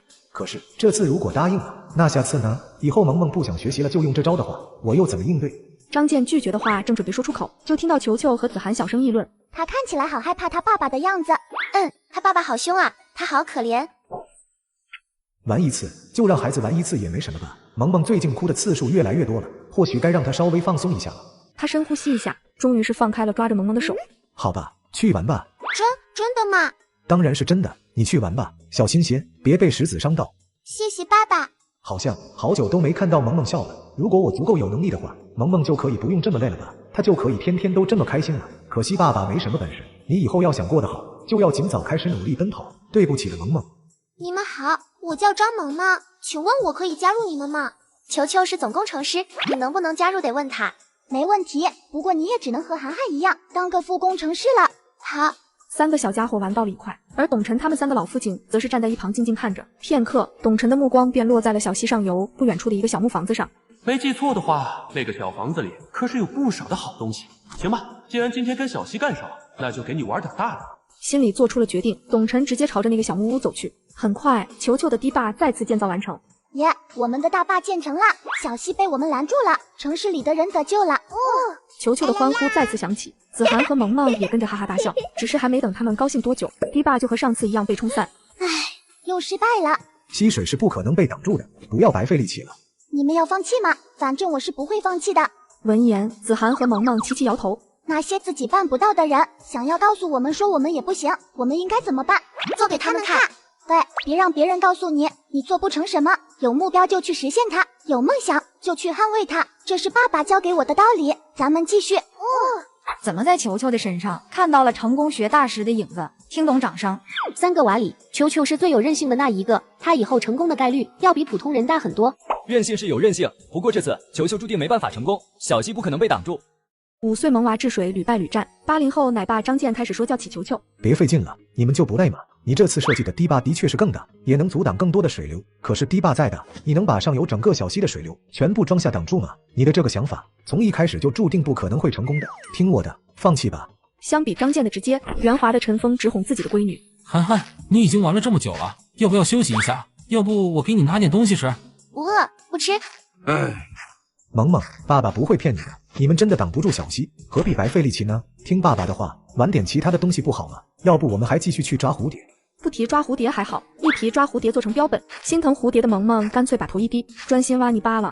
这个张健就不应该心软的放萌萌去玩什么泥巴，还有那个陈峰对涵涵也太宠溺了，什么都由着涵涵，张健就带孩子做标本，不比玩泥巴有意义吗？这个董晨昨天说什么给孩子种梦，又教孩子护梦，不少人当时还被感动得一塌糊涂。现在呢，你们要不要看看在他的教育下，孩子变成了什么样子？李靖批判董晨的时候，球球他们的堤坝也再次完成，不过水流很快又将堤坝冲散。看吧，我就知道是这种结果，还是白费力气吧。张健语气有些不悦，伸手就去拉萌萌。好了，萌萌，你玩的时间也够久了，我们该走了。看看你这一身的泥巴，你觉得你妈妈洗衣服很轻松吗？可是什么？萌萌，你不要这么不懂事好不好？坚持是好事，但是坚持根本不可能的事，那就是钻牛角尖，懂吗？萌萌很想继续跟球球和子涵玩，可张健说的是对的，小溪根本拦不住。球球，咱们肯定拦不住小溪的，萌萌爸爸没有骗人，放弃吧，不如我们去我的帐篷里吃东西看漫画，好吗？你们都走吧，我自己来打败小溪怪，拯救城市里的人。谁说你是一个人了？老爸这不是在呢吗？这时，董晨带着一脸笑意出现在球球面前。爸爸，一直在失败。小溪怪太强大了，它不仅能冲散我的堤坝，还会绕路逃走，我打不过它。那你还要继续为了城市的人和小溪怪斗吗？我是工程师，打败小溪怪，拯救城市是我的责任。好，看在你这么勇敢执着的份上，爸爸就帮你一起对付小溪怪。这样，咱们先……董晨的话还没说完，一旁的张健就打断他。孩子转不过弯来，难道你这个大人也转不过来吗？拦住小溪，你在开什么玩笑？有那时间带着孩子做点有意义的事不好吗？你就是教孩子数蚂蚁，也比玩泥巴有意义吧？最起码还能认识数字。哇咔咔，两种不同的带娃理念，终于是要发生碰撞了吗？不是，这张健是在以什么口吻和董晨说话的？老大哥吗？哈哈，盲猜一波，董晨肯定会对着张健血压飙升，00后对天对地对空气，岂能容你指手画脚？不过观众想象中的画面并未出现，董晨只是怜悯地看着张健。唉，燕雀安知鸿鹄之志在？子涵、萌萌，你们还愿意留下来吗？有我老爸在，我们一定可以拯救城市的。我愿意。萌萌的手还被张健抓着，见小伙伴都看向自己，他心底刚刚快要熄灭的火又一次熊熊燃烧了起来。我也愿意。萌萌是笑了，此刻张健却是一脸的阴沉。好好好，我今天就看看你们到底要怎么打败什么小西怪，怎么保护城市。察觉到空气中弥漫的火药味，陈峰自觉退场。我去给孩子们拿几瓶水去。董晨的出现让3个为梦想而坚持的小家伙重燃信心。老爸，我们接下来要怎么做？我们先这样。董晨给3个小家伙讲了方案，他们却是一脸问号。老爸，你设计的堤坝怎么有个口子啊？像是一个大漏斗一样，这能挡住小西怪吗？听到这，坐在一边的张健被气笑了。搞了半天，董晨的想法还不如球球呢，造个堤坝还留个口子，那堤坝的意义何在？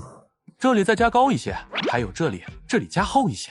哼，不听老人言，吃亏在眼前。今天我非要看到你们彻底失败后的狼狈样子。成吗？可是我们并没有把小西拦住啊！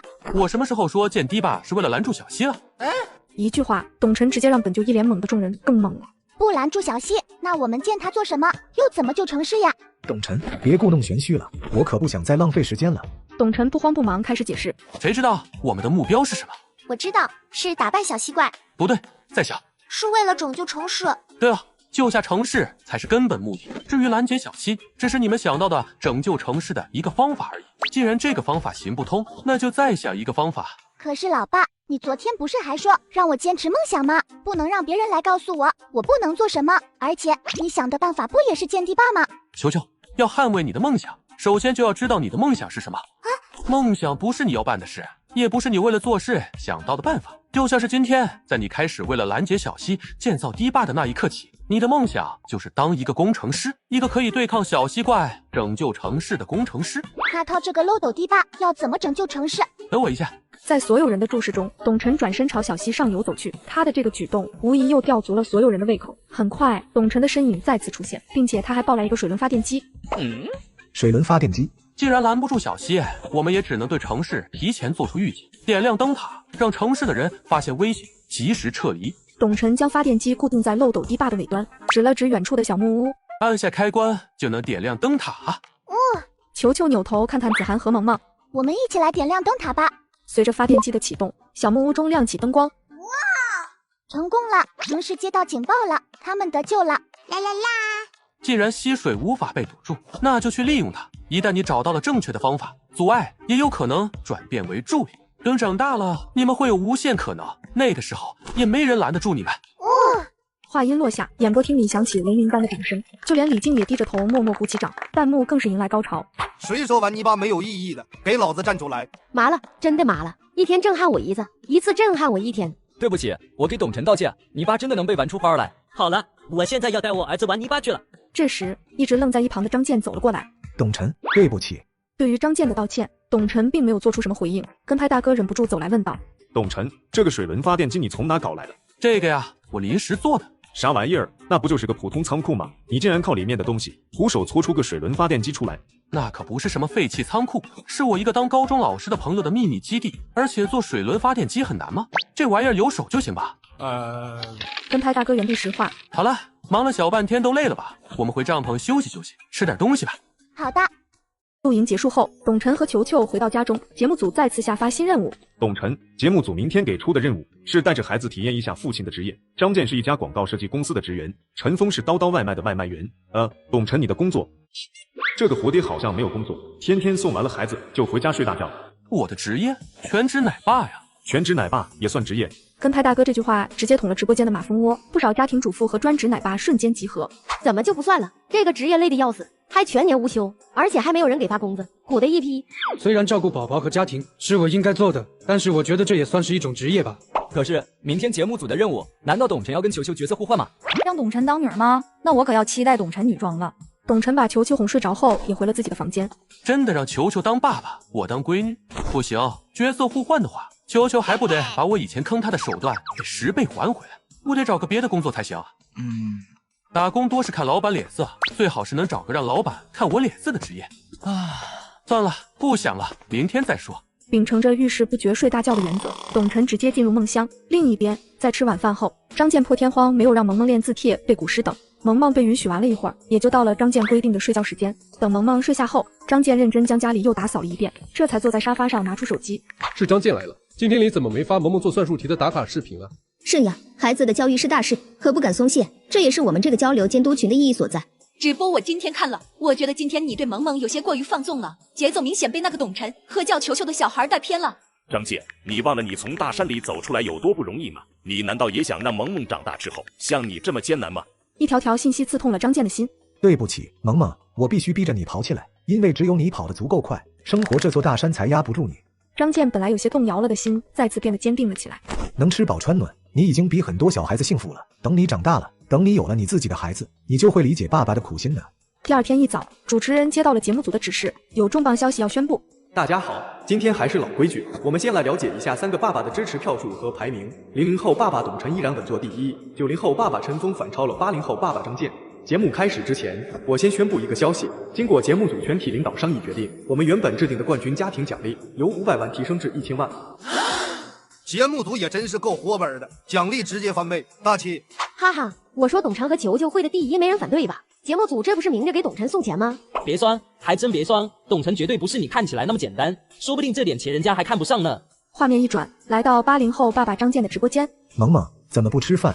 没事，我就是想起了昨天陈子涵爸爸做的那些好吃的。听到这，张健脸色沉了下来。萌萌，看来我昨天对你的确是有些放纵了，让你玩泥巴，还让你吃了那些放了各种花里胡哨调料的食物。怎么，你现在是不是觉得爸爸做的饭很难吃？因为我只放了很少的盐和十分必要的调料。对不起，爸爸，你别生气，我不是说你做的饭不好吃，我只是觉得。萌萌，你真的知道你面前的这些食物有多珍贵吗？爸爸小时候别说吃这些了，就连吃个鸡蛋都是奢望。就算是现在，你知道有多少小朋友吃不上这样的饭菜吗？你以为爸爸不放那些调料是为了什么？是为了省钱吗？还不是为了你的健康着想？你认真想想，爸爸难道会害你吗？不会，爸爸怎么会害我呢？所以你只要乖乖按照爸爸说的去做就好了。等你长大了，你就会理解爸爸的用心良苦了。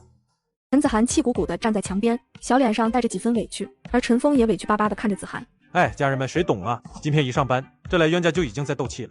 我扛着摄像机拍谁，谁就给我一个大白眼。我招谁惹谁了？造孽啊！不是，这咋了？这是父女俩怎么都委屈巴巴的？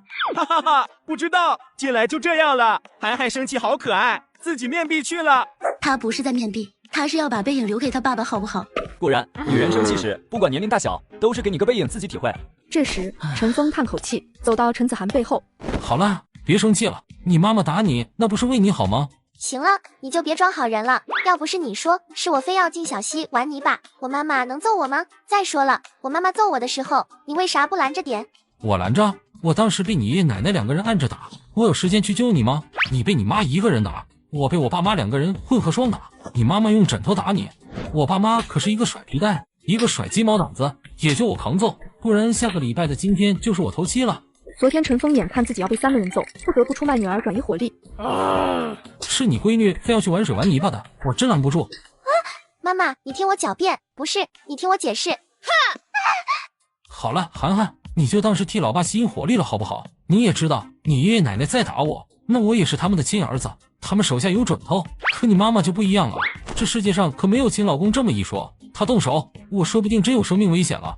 涵涵，你这可是间接的救了老爸一命啊！说吧，今天想吃啥？爸爸买给你吃。陈峰可怜兮兮的样子，还真就让陈子涵的心软了下来。好了好了，我妈妈也的确是够凶残的，为难你了。涵涵，爸爸。接着父女俩相拥而泣，只是气氛刚从尴尬变得有些感人，跟他大哥却是一个没忍住，差点笑出了声。可惜了，早知道昨晚有好戏看，我说啥也要无偿加班了。我们父女俩哭得很好笑吗？叔叔，我妈妈是拳击手，最近她的陪练意外骨折住院了，你想兼职一下吗？跟拍大哥脑袋摇晃的像是拨浪鼓。好家伙，我想要挣钱不假，但前提是有命花才行。小插曲过后，陈峰也想起了今天的任务。涵涵，你不是一直好奇爸爸新换的工作是什么吗？今天就带你体验一下去好不好？好，那老爸你先透露一下是什么职业呗？曾经一个超级厉害的算命大师给我算过，他说我这辈子早晚黄袍加身，还餐餐有大鱼大肉相伴。哇，老爸是要成为皇帝的男人吗？像电视剧里那样？跟拍大哥疯狂憋笑。哈哈，那糟老头子坏得很，算得真特么准。董晨这边经过昨晚的休息，他已经知道今天要带球球去做什么了。咋了，球球？老爸，其实以前我都觉得你做的饭挺好吃的，比那些外卖都好吃。可自从昨天吃了陈子涵爸爸做的饭后，我想说，我这些年都过的什么苦日子啊！球球无情吐槽，让董晨吃饭的动作也是一顿。哈哈，我都好奇了，陈峰做的饭真的那么好吃吗？张健那边的萌萌也说他做的饭好吃呢。我想不出来董晨要怎么化解球球的吐槽，让球球重新把饭勺子拿起来。还能怎么做？哄呗。哼，你觉得一个能跟自己娃比谁哭得响的人，会用哄的方式让孩子吃饭吗？你说陈子涵爸爸做的饭比我做的好吃？对的，色香味俱全，挑不出一点毛病。哦，那你的饭还吃不吃？不吃的话，我有点不够。董晨把手伸向了球球面前的小饭碗。哎，吃了，谁说不吃了？其实你做的饭还挺香的。孺子可教也。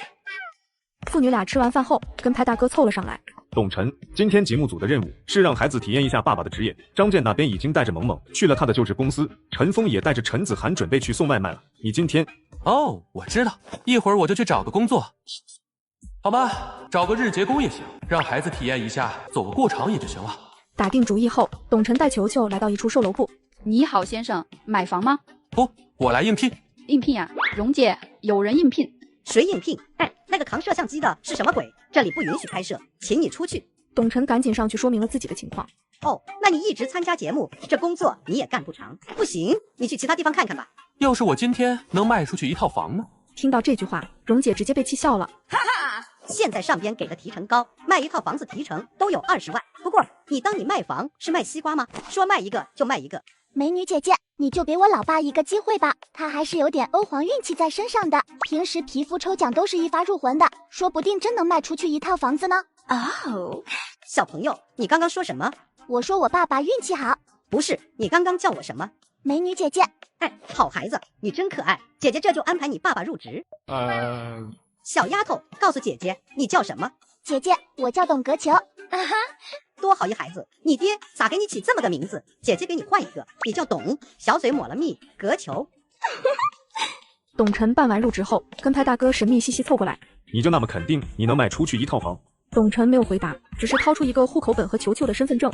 我操，这是要给球球买房的节奏啊！龙州军庭的房子好像一套在200万左右吧？董晨这么有钱？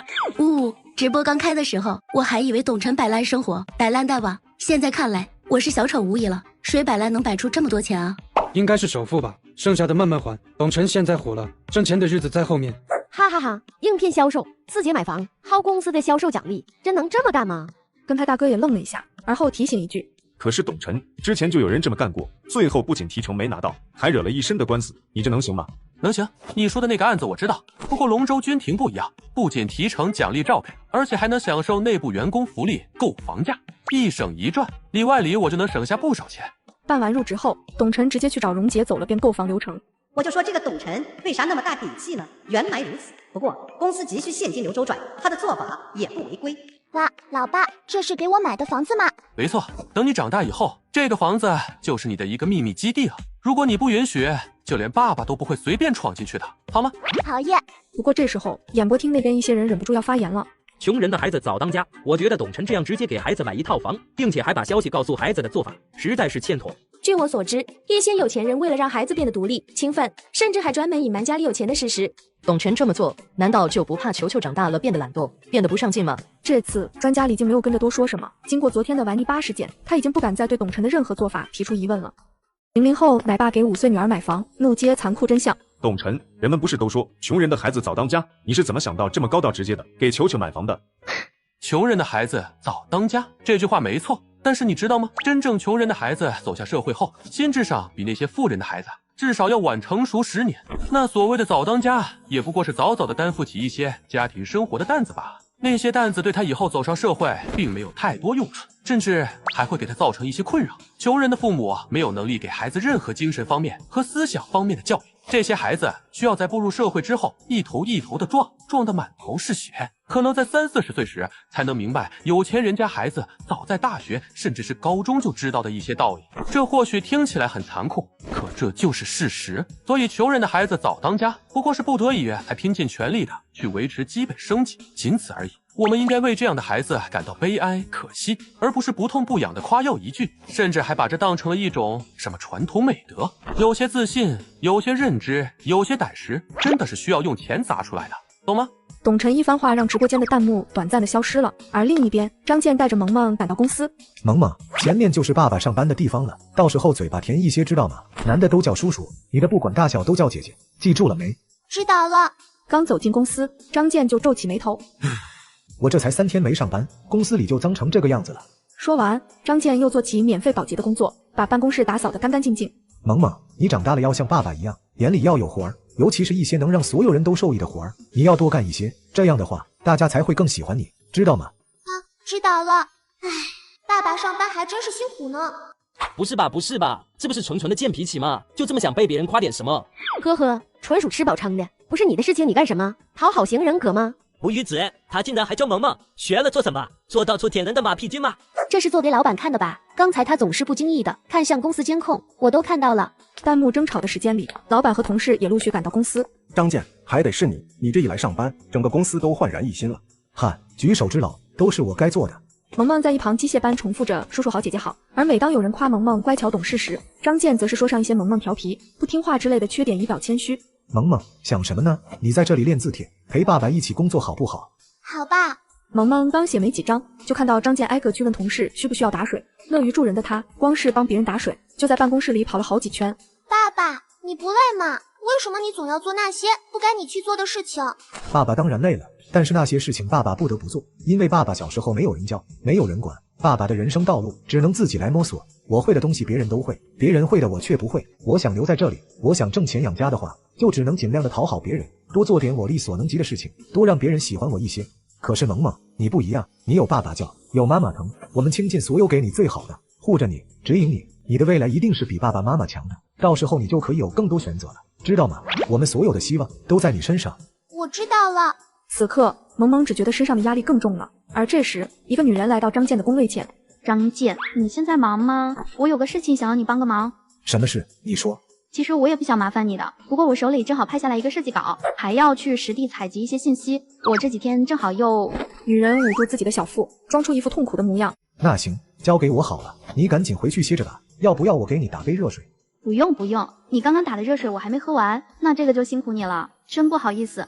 等人走后，张健这才拿起设计稿看了看。龙舟君庭，原来是那个卖得很不好的楼盘。走了，萌萌，爸爸带你出去透透气好不好？好。萌看到求张健帮忙的女同事正在工位上追剧，小脸爬上一丝疑惑。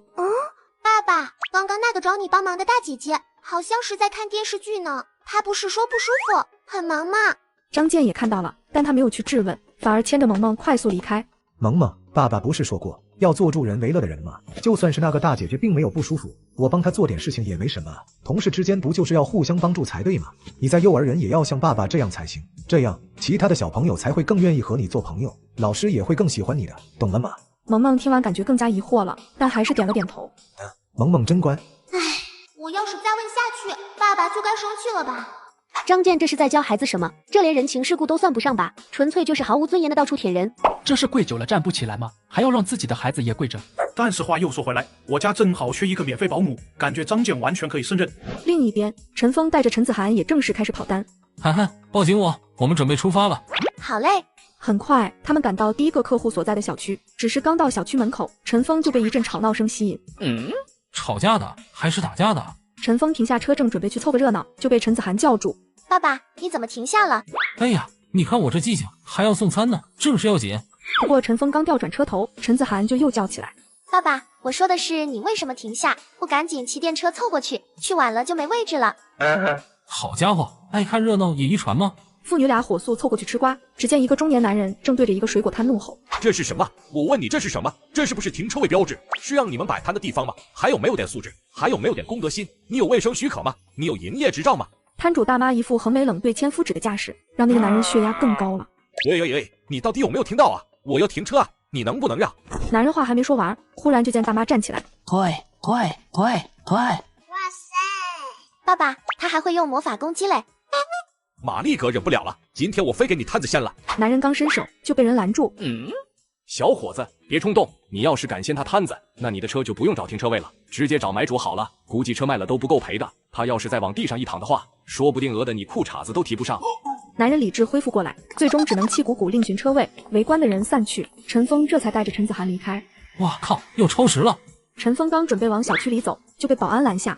哎，外卖电车不让进。你，爸爸，可以用魔法攻击他吗？不用，我们走进去就是了。送餐要紧，超时可就不好了。陈峰很快将外卖送到，但还是超时了1分钟。你超时了知道吗？都超了1分钟了，那外卖还能吃吗？算了，这单我不要了，你等着收差评好了。说完，那人直接将门关上。不过就在陈峰想要再次按下门铃争取一下的时候，门忽然一下自己打开了。这次就算了，以后注意些，5星的话我晚会儿给你。陈峰有些意外，在原地不知所措。还愣着干什么？餐给我啊！你还真想留着自己吃，然后被平台罚钱吗？说话间，他将陈峰手里的外卖拿走了。以后注意，我最看不上没有时间观念的人了。这时，子涵突然站出来：“叔叔不好意思，我爸爸是聋哑人。”不等他反应，陈子涵拉着陈峰转身就走。不一会儿，身后传来响亮的耳光声。我真该死啊！你有新的5星好评反馈，再接再厉哦。涵涵，今天你算是给爸爸上了一课，以后啊，爸爸的订单肯定都是5星好评。行了，抓紧送下一单吧，不然的话又要超时了。没事，下一单离这里不算太远，就在龙州军庭那里。不过外卖中散发的臭味却是让子涵直皱眉。爸爸，下一单是什么？怎么那么臭啊？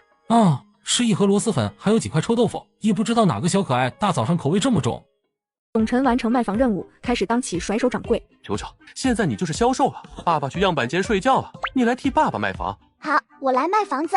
妈妈，我要买房子，买大地，一套够不？够了，妈妈真好。这小丫头对房子的经济价值是一点概念都没有啊，竟然拿房子当烤地瓜卖。董晨刚转身就和跟拍大哥四目相对。你是去跟着拍球球，还是跟我一起去睡会儿？跟拍大哥无语，直接快步追向球球。不过刚赶过去，大哥就看到几个小孩围着一个摔倒的老人大笑。看得我血压飙升，不行，我要过去阻止他们。冷静，一定要冷静，这年头好人难当啊。是呀，那老人已经躺在地上了，你敢扶吗？讹上你怎么办？现场无人敢去帮助老人，唯有球球站出来，冲那几个熊孩子大喊：“住手！不许欺负那个老人！”那个不是今天来应聘的那个销售的女儿吗？好像是叫什么球球。见几人无动于衷，球球又往前一步。听到没有？不许再欺负那个老爷爷！那几个小孩凑到一起，一副天不怕地不怕的样子。老爷爷，你没事吧？我扶你起来。你是谁？为什么多管闲事？我叫董格球。你们为什么要欺负这个老爷爷？你们的爸爸妈妈没有教过你们要尊老爱幼吗？你们这么做是不对的。也在这时，张健和陈峰几乎是同时赶到。爸爸，前面发生什么了？那个小女孩是球球吗？她好像是和别人发生争执了，我们要去帮助她吗？那个人的确是球球，不过我们还有事情要忙，公司里那个大姐姐还等着我做完设计稿给她送去呢。张健的车子呼啸而过，而在他后边，陈峰骑着小电驴放缓了速度。爸爸，那是球球，他好像遇到麻烦了。子涵急匆匆冲向球球。你们干什么？想要欺负我球球姐吗？没有，他们没欺负我，但是他们欺负这个老爷爷了，抢老爷爷的东西，还把老爷爷推倒。啊，这么多人竟然欺负一个老爷爷，真是太过分了。看到围上来的人越来越多，几个小孩也被吓到，转头撒腿就跑。喂，你们还没有给老爷爷道歉呢！球球在原地大喊，却也知道肯定是追不上了。老爷爷，你没事吧？他们弄疼你了吗？谢谢你，我没事。球球这才注意到老人竟是个缺失一条胳膊的残疾人。老爷爷，你快回家吧，你的妈妈要是知道你被人欺负了，肯定会很心疼的。独臂老人没有说话，只是挥挥手便离开了。演播厅里，李靖破天荒开始夸赞起董晨和球球。看到了吗？南村群童欺我老无礼，当古诗照进现实，这是多么的讽刺！刚刚那么多人看到老人被欺负，却只有5岁的球球站了出来伸张正义。董晨虽然刚刚并不在他的身边，可他还是勇敢的，像一个正义的小天使一样站了出来。我想说的是，董晨带出来的娃真的很棒。一番话说完，几位育儿专家齐齐看向他。看什么？我一向都是对事不对人，我又不是跟董晨有仇，他做得好，我还不能夸夸了。直播画面中，球球和子涵在售楼部又玩到一起。球球，我跟你说，那个大妈就是这样用魔法攻击的，退！陈峰看着自家闺女，脸上都是宠溺的笑容，不过很快他笑不出来了。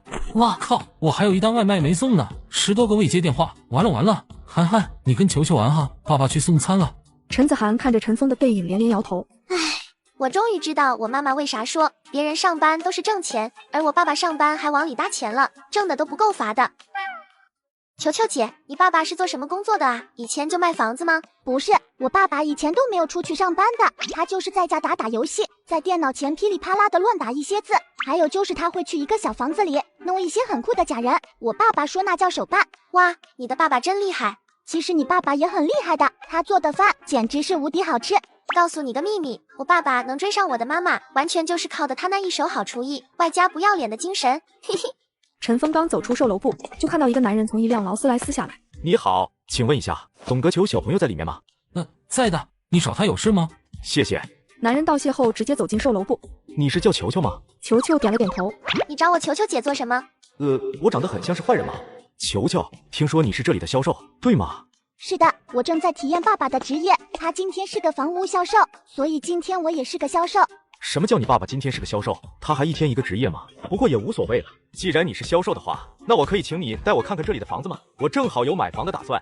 这时，一旁偷听的2个女销售争先恐后跑过来。这位先生，您要买房的话，我可以带您去看看的。他一个小孩子，还是第一天来，什么都不懂的。是呀，你真的要买的话，我这边可以给您争取更多优惠的。男人冷冷看了2个销售一眼，顿时让他们不敢再出声。球球，好不好？好吧，那我就带你转转。涵涵，我要去工作了，你也跟着你爸爸继续工作吧。好的。这时，陈峰快步追了过来。球球，你爸爸呢？要不要我把你爸爸叫来陪你？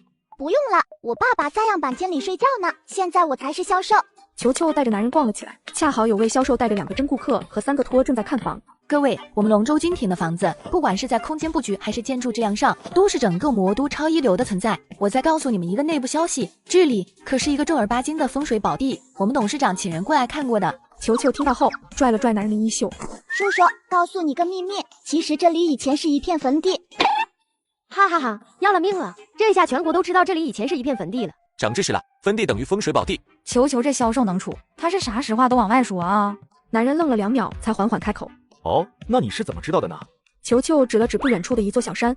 看见那座山了吗？说是开窗即见美景，其实山上是一个墓园，那些坟地里以前变成星星的人，现在都住在那个墓园里。你要是在这里买了房，等你变成星星之后，也可以住进去哦。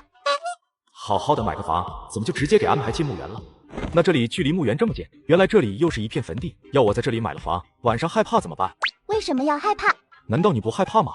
我不怕，爸爸说变成星星并不可怕，变成星星的人也不可怕，真正可怕的是被人彻底遗忘。只要不被遗忘，那些变成星星的人就会永远陪在心里牵挂他的人身边，不会离开。要是我爸爸变成了星星的话，我肯定是希望可以离他近一些呀，就像这样，我可以在窗边看到他，他也可以在山上看见我。爸爸是我的宝呀，我怎么会害怕呢？那些星星以前也都是别人的宝呀，为什么要害怕呢？你所害怕的亡魂是别人朝思暮想再也见不到的人啊！泪目了。球球是老天派来治愈我的吗？忽然觉得这样也挺好，爱你的人从没有离开，他只是换了一种方式陪着你。球球一番话把劳斯莱斯车主说哭了，男人将小丫头抱在怀里。球球，谢谢你，真的谢谢你，我懂了。那你既然懂了，这房子你买不？买，我肯定买，不过你得等我一下好吗？男人绽放一个大大的笑容，然后转身就跑。博士，这啥情况？咋跑了？这啥意思？那个男人说懂了，他到底懂了啥？懂啥？他懂个球，抱抱我们家球球就跑了，房子也没买，浪费我们球球感情。喂，那我在这里等你呀。球球冲着男人离开的方向喊了一声，不过他并未得到回应。不是吧，我这么一个专业的销售，嘴皮子磨烂了，这个月也没卖出去一套房，这个小女娃不会真的以为她可以卖出去房子吧？而这时，男人又跑了回来。要不你跟我走一趟？我叫苏木，是牧羊贸易的总裁，这是我的名片。还有，你刚刚帮助过的那个老爷爷是我的爸爸，现在我带你去看看他，好吗？听到这个名字，跟拍大哥心头一颤。终于想起来了，怪不得总觉得眼熟，原来是那个白手起家、挣下亿万资产的苏木。那个平平无奇，甚至有些寒酸的老人，竟然是这么大一个富豪的老爸，简直是不可思议。这董晨咋就这么好命呢？摊上这么个好闺女，他睡着觉，闺女就把钱给他挣到家了。原来那个老爷爷是你的爸爸呀，他回家了吗？你能带着我去看看他吗？当然可以，走，我带你去找他。这一幕惊呆了直播间所有的观众。这就跟着陌生人走了吗？啊，董晨难道没有雕过球球？不要随便拿陌生人的东西，不要随便和陌生人说话，更不要随便跟陌生人离开吗？我更好奇的是，苏木的爸爸为什么会那么寒酸？直播画面中，苏木忽然看向球球。球球，你就不怕我是坏人吗？球球随意的指了指摄像机的镜头。全国直播，坏人没这么傻的吧？好吧，低估了小丫头的智商。你好像很有钱的样子，那你的爸爸为什么还要出来捡瓶子呢？是你对他不好吗？不，我对他很好，只是这种好是我以为的好。小时候家里穷，经常是吃了上顿没下顿的。我那时候饿得比竹竿还要瘦，不过我那时候还真的挺快乐的。我的爸爸疼我，我的妈妈爱我，而且我们的生活也在慢慢变好。慢慢的，我们都能吃饱了，甚至还可以时不时的吃些肉食。我还上了学。可是好景不长，一场地震使我的家支离破碎，我和妈妈分别被压在了楼板的两头，爸爸的一条胳膊被压在了楼板的中间位置。当时他的胳膊还没彻底断开，但他为了救我跟妈妈，生生把胳膊扯断了。可他太过瘦小了，掀不动楼板，他断掉的胳膊还一直在流血。那是我第一次看见我爸爸哭得像个无助的孩子。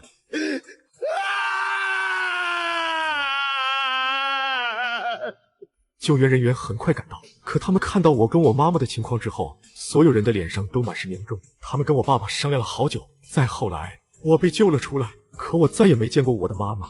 从那以后，他每天起早贪黑，用仅剩下的一只手挣钱，把我养大成人。每天吃了晚饭，他都要一个人出去转转，然后红着眼睛回来。再后来，我挣到了很多钱，就把我爸爸接到了城里，带他四处享受。只是他总跟我说想回乡下，我觉得他回乡下会给我丢人，就不许他回去。后来他就跟我生气，开始玩失踪。我以为他是舍不得乡下那几亩地，可听了你的话，我才知道他真正在乎的是我的妈妈。那个变成星星的女人，才是他最珍贵的宝啊！球球认真听着，听到最后，他的眼泪也掉了下来。放他回家吧，让他回去守护他的星星，他的宝。直播间里，弹幕已经是悲喜交加。老婆和儿子选一个，他爸爸肯定愧疚极了。球球不哭哈，你是我们所有人的宝呀。总裁那个活电，现在应该睡得正香的吧？闺女被拐跑了都不知道呢。亿万总裁苏木泪流不止，球球递给他一个手帕擦眼泪。这个可以送给我吗？我以后再哭的话，就用它擦泪了。没问题，不过你可不要用它来擦鼻涕泡泡哦。好吧，虽然已经一把年纪了，不过有时候还真的会有泡泡。收起手帕，苏木忽然想到什么，拿起手机拨通一个号码。李秘书，公司最近不是要订购一批员工福利房吗？不用选了，龙舟军庭就挺好。对，50套都在龙舟军情买。对了，这件事你现在就去办，直接到他们售楼部找一个叫董晨的人就行。另外，签合同的时候透露一下，我们后续还有继续添置房产的计划，并且指明了要一直和董晨对接。挂断电话后，球球戳了戳苏木的胳膊。不是说好了找我买房的吗？怎么让人去找我爸爸了？好像卖房是有提成可以拿的。球球的存钱罐都瘪了，很需要补充一些小钱钱。合同是要签名的，球球会写自己的名字吗？我会写董字，隔球我还没学会，不过不会写的字不是可以用连弹代替吗？我写个董，后面画2个零不行吗？哈哈哈，那可不行，那样的话你就要改名叫董蛋蛋了，比起来还是球球更可爱一些。嗨，名字就是一个代号而已，叫董蛋蛋也没事，挣钱嘛，不寒碜。苏木的秘书童瑶瑶来到龙舟军庭。董晨，你这是做了什么？竟然让我家老板亲自点名给你送钱。龙舟军庭50套房的话，抽成最少也有1000万了吧？我再给点压力，你这一天净赚个1200万不成问题。这样想着，童瑶瑶忍不住对董晨好奇起来。你好，请问一下董晨在什么地方？董晨不知道。好吧，那能麻烦你把你们这里的最高管事请出来吗？我有些事情需要和你们领导层商议。前台小姐姐赶紧跑去找龙姐。童瑶瑶扫视四周，发现很多人都悄咪咪盯着她。陈子涵拽了下自家老爸。爸爸，你要是这样的话，我就要跟妈妈告状了。你看就看呗，流口水是什么意思？错了，你可千万别告诉你妈。陈子涵无语，指了指跟拍大哥扛着的摄像头。晚了，全国直播。完了，我死定了。就在陈峰忐忑不安的时候，陈子涵直接跑向童瑶瑶。姐姐，我知道球球姐的爸爸在什么地方。哦，球球的爸爸是？就是你要找的董晨呀。那你可以带我去找他吗？ OK， 跟我来。随后，陈子涵来到董晨睡觉的地方。那球球姐的爸爸就在这个房间里睡觉呢。睡觉。童瑶瑶推开房门，一下就看到睡得香甜的董晨。这时，蓉姐也快步赶了过来。这个董晨上班时间竟然在睡觉。让他睡吧，我们去那边聊。陈子涵看着童瑶瑶的背影，忍不住小声嘀咕：对球球姐的爸爸这么好，她不会是球球姐的妈妈吧？好像还一直没有听到球球姐提到过她的妈妈呢。另一边，童瑶瑶和蓉姐说起买房的事。什么？直接全款购房50套，而且后续还会有购房计划，只跟董晨一个人对接签合同吗？不好意思，你等我一下。惊呼2声，蓉姐拿了一个小毯子跑到董晨这边。真是有福之人不必忙，无福之人跑断肠啊！睡个觉，50套房卖出去了。随后他把毯子小心盖在董晨身上，可别给财神爷弄感冒了。没想到董晨突然把眼睛睁开。董晨，你醒了，渴了吗？饿不饿？咋了这是？龙舟军艇的销售待遇这么好吗？我不会是还在做梦吧？董晨疑惑的时候，蓉姐突然抓住他的手。其实我早就看出来你是个大福星了，果不其然，你睡个觉都能卖出去50套房。走走走，跟我去见客户，人家指定要找你买房呢。蓉姐拉着董晨就往外走。童瑶瑶见到董晨，和他阐述了苏木的吩咐。有没有一种可能，你找错人了？我不认识什么苏木。忽然，董晨想到什么，拿出手机打开直播间，一眼就看到球球正给一个中年男人讲笑话。你知道为什么3分熟的牛排不和7分熟的牛排说话吗？不知道啊，为什么？因为牛排不会说话。董晨看了眼直播间的弹幕，总算知道了事情的来龙去脉。随后他又看了眼观众人数，不错，几百万人帮着自己看孩子。董先生，我们可以开始走程序了吗？得，该走什么走什么。本来打算让她在大厅里玩一会儿就回家，没想到这小丫头还真掏上了一条大鱼。不愧是我的闺女。另一边，采集完现场照片的张健带着萌萌离开，只是路上萌萌的心情明显不太好。怎么了，萌萌？爸爸，你说要乐于助人，可为什么看到球球需要帮忙的时候，你不管呢？你没有看到当时球球的身后跟着那么多的人吗？他要是需要帮助的话，其他人是会帮他的。我们当时不是有事情吗？会有其他人帮球球，那找我们帮忙的那个大姐姐就不能找别人帮忙吗？为什么非要找你？我们能帮她，为什么不能帮球球？有些问题现在你是搞不懂的，等你长大了之后就会懂了。闻言，萌萌竟然是直接转过了头，目光盯在了张健的脸上。我懂，你说的乐于助人，其实是只帮对自己有用的人，对吗？张健一脸震惊地看着萌萌。萌萌，你怎么能这么说爸爸呢？难道不是吗？从早上去了公司，你就开始扫地、拖地、跟饮水机换水、整理办公椅子，又忙着给别人打热水，还帮别人干那些不属于你的工作。那么多人你都帮，怎么就不能停车帮一下球球？就连……够了，你是在教我做事吗？你是在说我虚伪吗？好，那我就告诉你，我就是在巴结讨好，巴结那些能力还不如我的人，讨好比我还年轻的人。你以为我愿意这么做吗？我愿意被人当小丑一样看待吗？我还不是为了你，还不是为了这个家。没工作，我哪来的钱送你读书？哪来的钱给你买喜欢的衣服、画板、颜料和字帖？没工作，我拿什么还房贷车贷，交那些乱七八糟的物业费、水电费、取暖费？你以为钱是大风刮来的吗？你以为爸爸就不知道什么是对，什么是错吗？我有什么办法？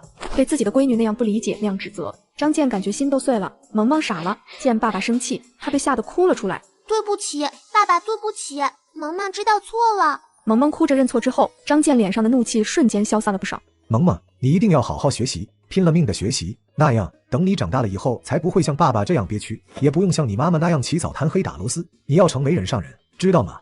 啊，我会的。好，萌萌真乖，爸爸没白疼你。走，咱们先回公司。张健整理好心情，刚进门就看到那个叫他帮忙的女同事还在看电视剧。张健笑着把手里的设计稿递给了他，不过他却是头也没抬，随手接过设计稿丢进垃圾桶。不用了，刚才我表哥不，刚才老板说龙舟军艇的广告设计不用弄了，他们自己策划了一个叫什么守护星星的设计出来。张健脸上的笑容依旧不变。这样啊，那你先忙，有事需要我帮忙的尽管说。看到这，萌萌的心里不由得五味杂陈起来。如果没有我的话，爸爸也许就不会这么累了吧，至少他也可以轻松一些。不，我是爸爸的希望，我是全家的希望，我一定要出人头地，让爸爸妈妈的付出值得。可我真的能做到吗？做不到也要做，总之我要比别人更努力才行，我一定要让所有人都不敢小瞧我。萌萌时而迷茫，时而坚定，直播间的弹幕变得汹涌起来。这个张健有病吧？凭什么把压力强加到孩子的身上？对呀，萌萌才5岁啊，他的童年才刚刚开始，就要被扼杀了，看得我好心疼。张健只是想要自己过得好一些，让孩子以后过得好一些，他又有什么错？是啊，张健虽然做法有些过于高压，可他背负的不比萌萌多吗？球球看着苏木送别了他的老父亲。走了，你们回去吧。坐上了回家的车。老人从车窗探出一张笑脸，跟苏木和球球道别。老爷爷，你要照顾好自己啊，不要忘了，你一直也是别人手心里的宝啊。车渐行渐远，老人对司机说道：“听到了吗？那小女娃说我是宝莉，我也是被人捧在手心里的宝莉。”突然，老人家想到什么，掏出手机给苏木打去电话。爸，您是不是想通了，愿意留下来跟我享福了？苏木啊，你爹我就是个天生的苦罐罐，装不了太甜的东西。不过我还真是有一件事情需要你办。什么事？爸，你只管说。我想要个孙女。声音落下，通话也被挂断。苏木看着球球，心里有些尴尬。收下球球当干女儿的事情肯定不能着急，不知道球球的爸爸是什么态度。我一旦这么做了，会给球球带来什么影响，这些都是需要考虑的。一切从长计议吧。想清楚后，苏木开口：“好了，小家伙，我的问题解决了。你作为销售，你卖出去房子了，接下来你也该回去你爸爸的身边了。”真的吗？你已经买房子了吗？苏木点头，球球一下就兴奋了起来。好耶！我要去找爸爸分钱，然后把我的存钱罐罐都装满。回到龙舟军庭后，球球和苏木在门口道别，随后就迫不及待冲进售楼部。球球，你是要找你的爸爸吗？我要找我爸爸分钱。哈哈，你爸爸在姐姐的办公室里，走吧，我带你去。办公室里，董晨刚刚吃饱，正玩着手机。爸爸，球球张开双臂，一头扎进董晨的怀里。瞧瞧，啥叫父女连心？这才出去多大会，球球就想我想成这个样子了。不过董晨还没开始感动，球球就接着说：“老爸，分钱。”啥钱？卖房的钱。董晨知道装傻是行不通了，他打开手机计算机。球球，你看啊。跟拍大哥一愣。董晨改邪归正了，真要跟球球分钱。直播间里，观众也是一惊。我去，不是吧？董晨真要分钱啊？分钱？你可属实想多了。以我对董晨的了解，球球马上就要眼睛一亮，又上一当。哈哈，一天上一当，当当不一样。球球治愈我们，董晨治愈球球。知足吧，你是没看1号直播间的张健，那给萌萌弄的都快精神分裂了。这时，董晨继续问道：“球球，你知道我们卖出去的房有多少提成吗？”有那么多。球球不知道具体数字，只能比划了一个大大的圆。那么多也要有个数字吧？爸爸来告诉你好了，我们拿到的提成有1000万。球球对数字没什么概念，不过1000万听起来就很多。那你要给我多少？董晨在手机上打出1000万。球球，这里就是1000万，我们直接分好不好？这上面0和1你是分得清的吧？爸爸问你，0多还是1多？爸爸，你别问我小班的问题，有本事你问大班的。当然是1多了，0就是没有的意思。嘿嘿，真聪明，这学可是没白上。那现在我们来分钱吧。你看，这里面就只有一个1，剩下都是0。爸爸就把这个1分给你，好不好？球球懵了，他隐隐感觉哪里不对，但又一时间反应不过来。可是这样的话，老爸不就只剩一堆0了吗？0就是没有呀。董晨把1000万最前面的1删掉，随后掏出1块钱。没事，你是爸爸的闺女嘛，爸爸本来就该让着你的。那给你。董晨把那一串0全部清除，一个0是没有，一堆0也是没有。既然是什么都没有，那就删了吧。好了，钱分完了，开心吗？开心。爸爸你真好，把唯一的一个1给了我，自己留下了一堆没用的0。跟拍大哥傻了，1000万就给人孩子分了1块钱，还让人孩子感恩戴德。弹幕里观众们更是笑惨了，哈哈哈，这就是传说中的文字游戏吗？球球啊，你但凡有个1年级的学历，也不至于被骗这么惨。我从计算机上演示了一遍，董晨说的没毛病。球球手里的1块钱掉落在地，小丫头忽然看向董晨：“爸爸，我感觉不对劲，没有这个1，那1000万就没意义了吗？”当然了，没有了这个1，那些0就没有任何意义了。就比如说，一个人有车有房有钱有权，可一切的一切对他来说都是0，而他自己就是这个1。一旦这个1倒下了，他就是以前拥有再多的0也没了任何意义，懂了吗？球球若有所思的点点头。懂了，每个人都是自己的1，拥有一样东西就相当于多了一个0，拥有的越多，0就越多，这样这个人就像是数字一样，0越多，数字越大。可只要这个1没了，人没了，拥有再多也是没意义的。不管拥有多少0，我们最先应该做的是不让1倒下，对吗？没错，孺子可教也。直播间里，观众被深深震撼了。不是吧？这也能悟出人生哲理来？还真是这么个理。如果人没了，赚再多钱也都没意义了。自己的健康大于一切，不管做什么，首先要照顾好自己的身体。董晨一脸欣慰看着球球。所以你现在还觉得有什么地方不对吗？没了，我只要有了1，以后就能有好多好多0，比1000万还多。真棒！很快，董晨摸鱼摸到了下班时间。好了，球球，我们该下班了。下班到时间了吗？蓉姐冲球球微微一笑。公主殿下，请下班。道别后，董晨带着球球坐上回家的车。另一边，陈峰带女儿正吃着饭，突然就收到老婆发来的信息：滚回来！完了，要死了！这个肉丸有这么辣吗？我吃都没感觉。爸爸，你是不是虚了呀？听到女儿的声音，陈峰回过神来，大脑开始急速运转。涵涵，你给姥姥姥爷打电话，就说想他们了，让他们来看你，好不好？咋了？我妈妈又要进入暴走状态了吗？你还记得中午那个找球球爸爸的美女姐姐吗？我当时不是多看了2眼。估计是你妈妈知道这事儿了。乖宝，爸爸平时最疼你了，是不是？你可不能见死不救哦。唉，我就说你看就看呗，流什么口水？陈子涵伸手，陈峰秒懂，抽出一张红票票放到子涵手上。啊，手机拿来吧。陈峰将手机递给陈子涵，看着他给名为上善若水的岳父大人打去视频通话。接通的瞬间，陈子涵就抽泣起来。哟，怎么了，涵涵？怎么哭了？老爷，我没事，我就是忽然想你跟我姥姥了，你们不用担心的，我哭一下午就好了。别哭，不就是想姥姥姥爷了吗？你等着，我跟你姥姥马上就到，然后带你去逛超市，好不好？好，那我们一会儿见了，老爷再见。挂断后，子涵又恢复成一脸淡定的样子。棒呆了我的娃，走回家。嘿嘿。两人旁边，跟拍大哥眼睛都直了。这娃是在娘胎里学过表演吗？那眼泪说掉就掉，说收就收。直播间里，观众也是被子涵的绝活惊呆了。哈哈哈，看出来了，幸亏陈峰家没有宠物，不然2条狗，狗都比他地位高。看陈峰塞钱给涵涵的动作和熟练度，这俩可是没少了打配合啊。奥斯卡欠陈子涵一个小金人。问：一个女性专业拳击手，几秒钟可以放倒一个成年男性？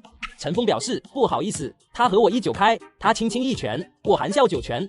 幸亏陈峰让陈子涵找来了自家老婆的生产厂家，在老两口软硬兼施的手段下，陈峰总算是得以继续苟活于世。张健看萌萌下午一直闷声练字帖，下班后一时兴起，想给萌萌买一个她很喜欢的玩偶，可结账时萌萌却是站了出来。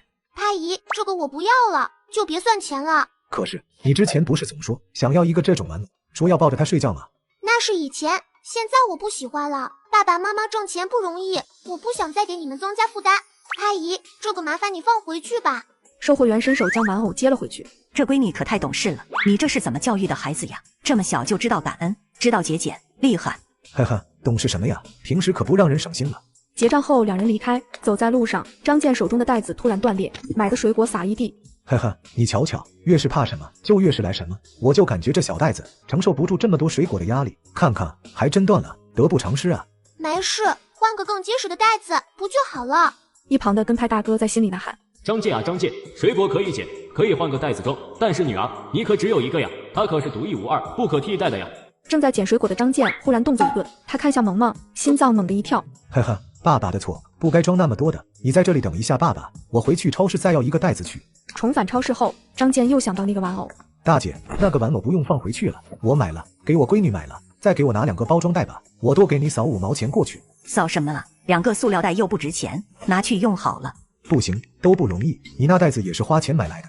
售货员拿起一根棒棒糖塞到张健手里。袋子真不值钱，有你这话就够了，这糖可甜了，给孩子吃。张健推让不过，只好道谢离开。萌萌看到张健一脸笑容和他手上的玩偶，萌萌的笑容也在脸上绽放。爸爸，张健将玩偶递给萌萌，又拿出了棒棒糖。棒棒糖，爸爸，你不是说吃糖会蛀牙吗？而且还会影响小孩子身体发育。我想偶尔吃一次也没什么问题，你说对吗？对。萌萌一手抱着玩偶，一手接过了棒棒糖，接过了他人生中的第1颗糖。爸爸，这糖好甜呀，你尝尝。张健假装尝了一口，真的很甜。爸爸，要不我还是帮你提一点吧。不用，爸爸的手被勒疼了，下次自然就不敢再买这么多东西了。那东西多的把袋子都压断了，我这不就是纯粹的自找罪受吗？再说最惨的还是袋子，它可都被压断了。别帮我，让我好好长个记性。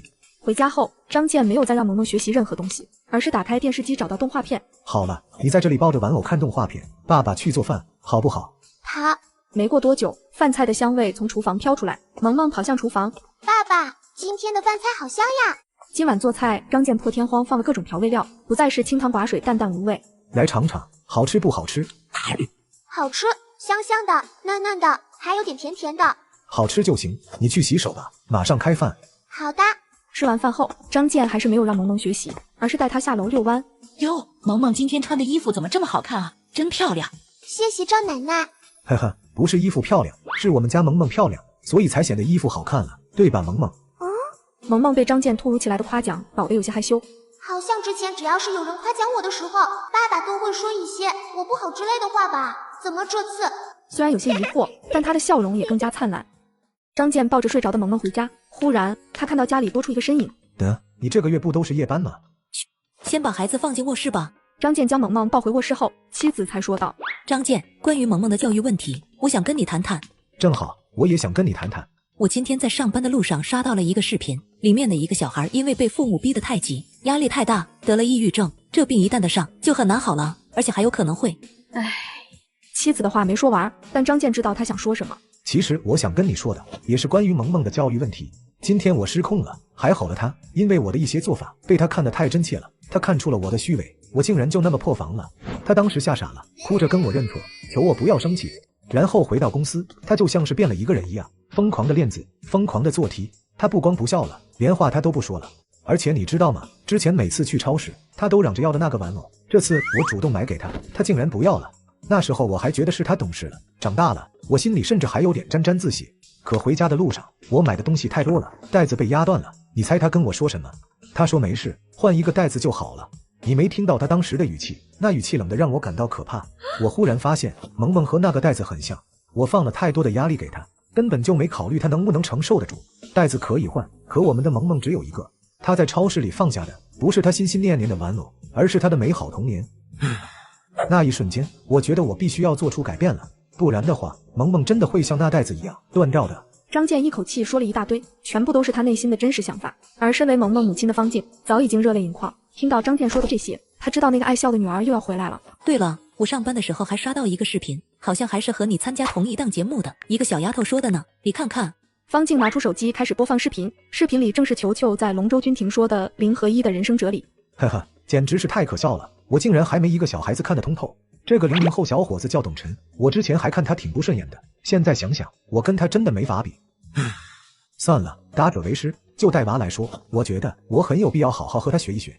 这时，张健手机传来消息提醒，他一眼看到鸡娃监督交流群，不过这次张健没有看那些消息，果断退出了群聊。而后夫妻俩相视一笑，老公，我们会越来越好的，对吗？会的，一定会的。另一边，瘫在沙发上的董晨突然打了一个喷嚏。哪个孙子偷偷骂我？经过这几天的直播下来，骂我的人更多啊，真不错。对于那些喷子，董晨完全懒得正眼看待一下。还是那句话，燕雀安知鸿鹄之志哉？董晨将这几天的收获全部复盘了一下。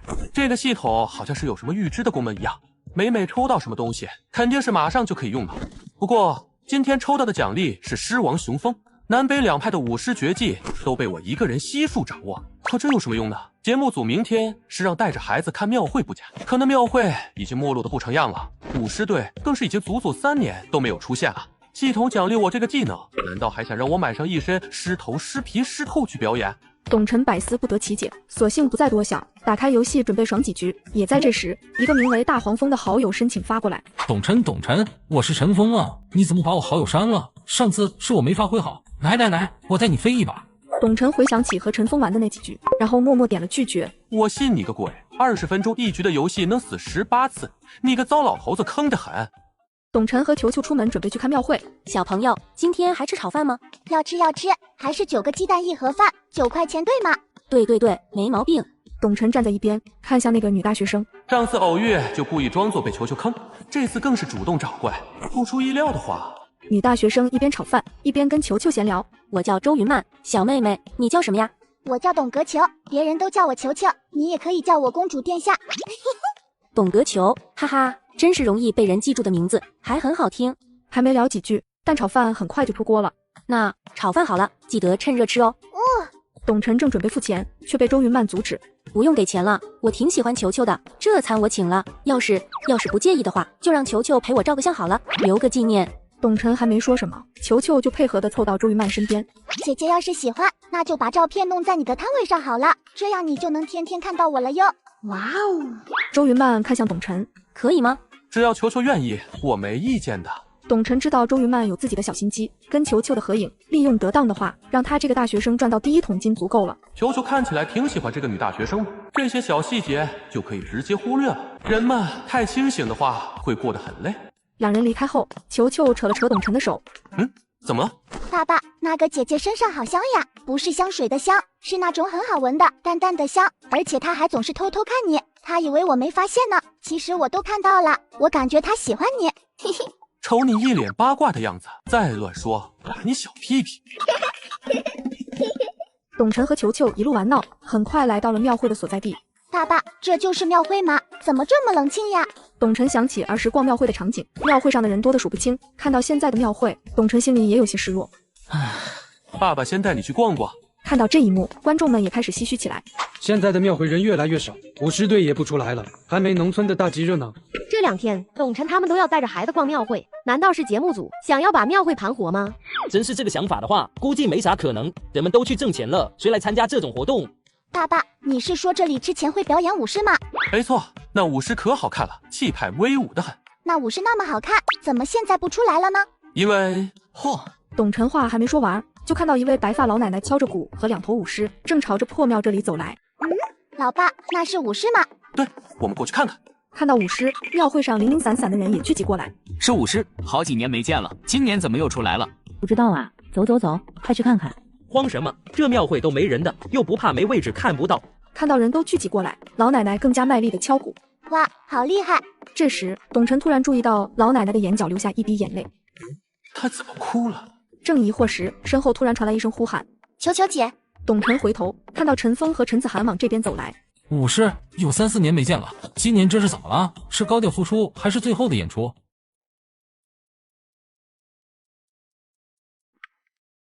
一位年轻妈妈抱着孩子跪倒在2只舞狮的必经之路上。变魔缠身，走投无路了，拜托了。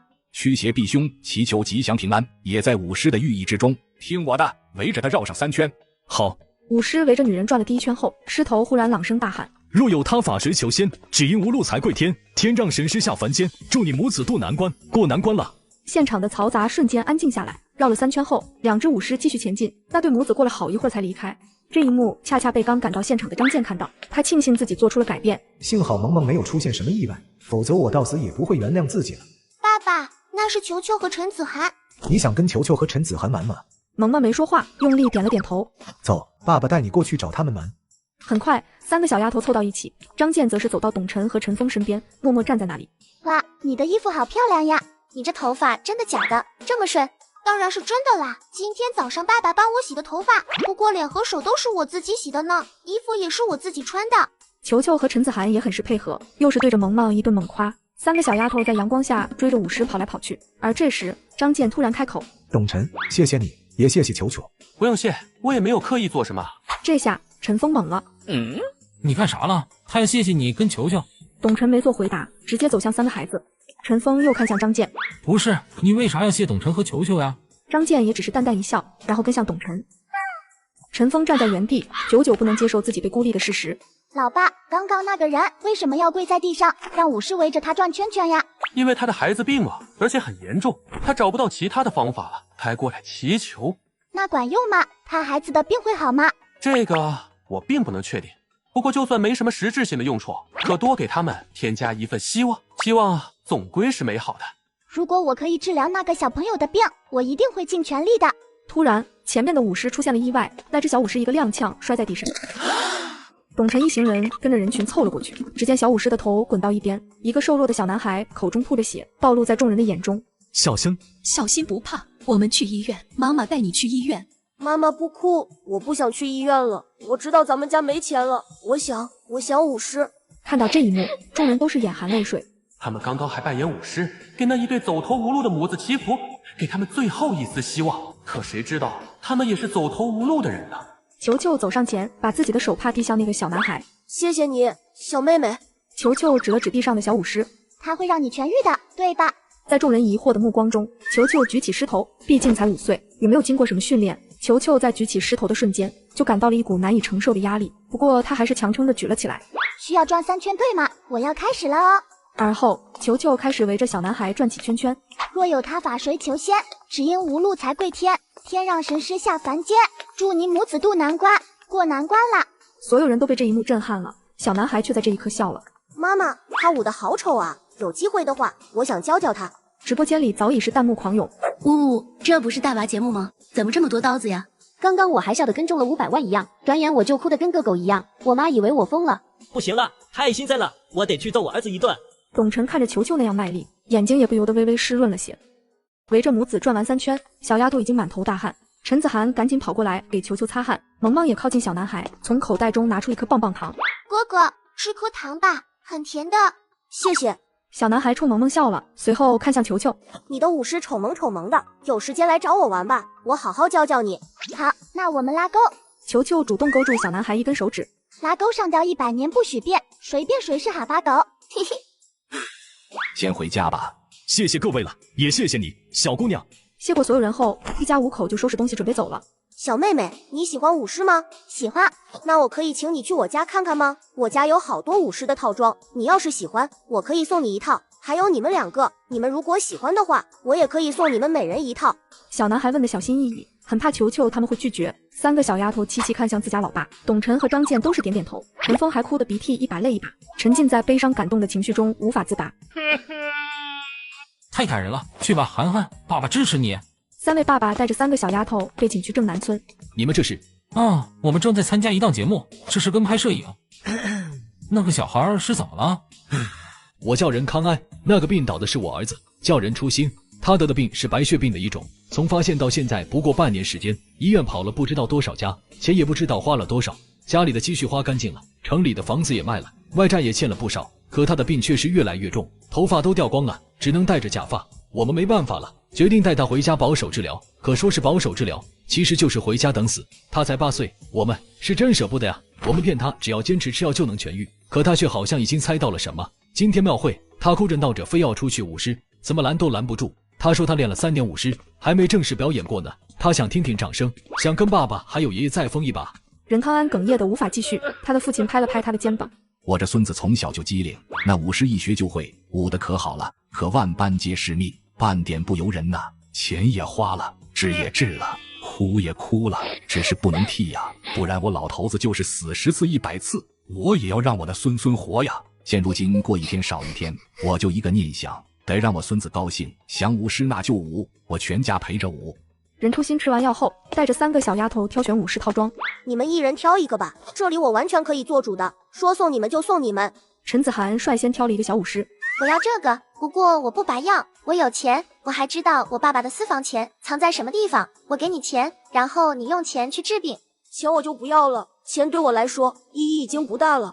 任初心谈起舞狮，两眼放光，可说到自己，他又瞬间变得沮丧。这时，萌萌指了指一个舞狮，我想要这个。哥哥你不要钱，那我把我的头发剪了，给你做假发好吗？我多留一些，多给你做点发型，让你一天换一个。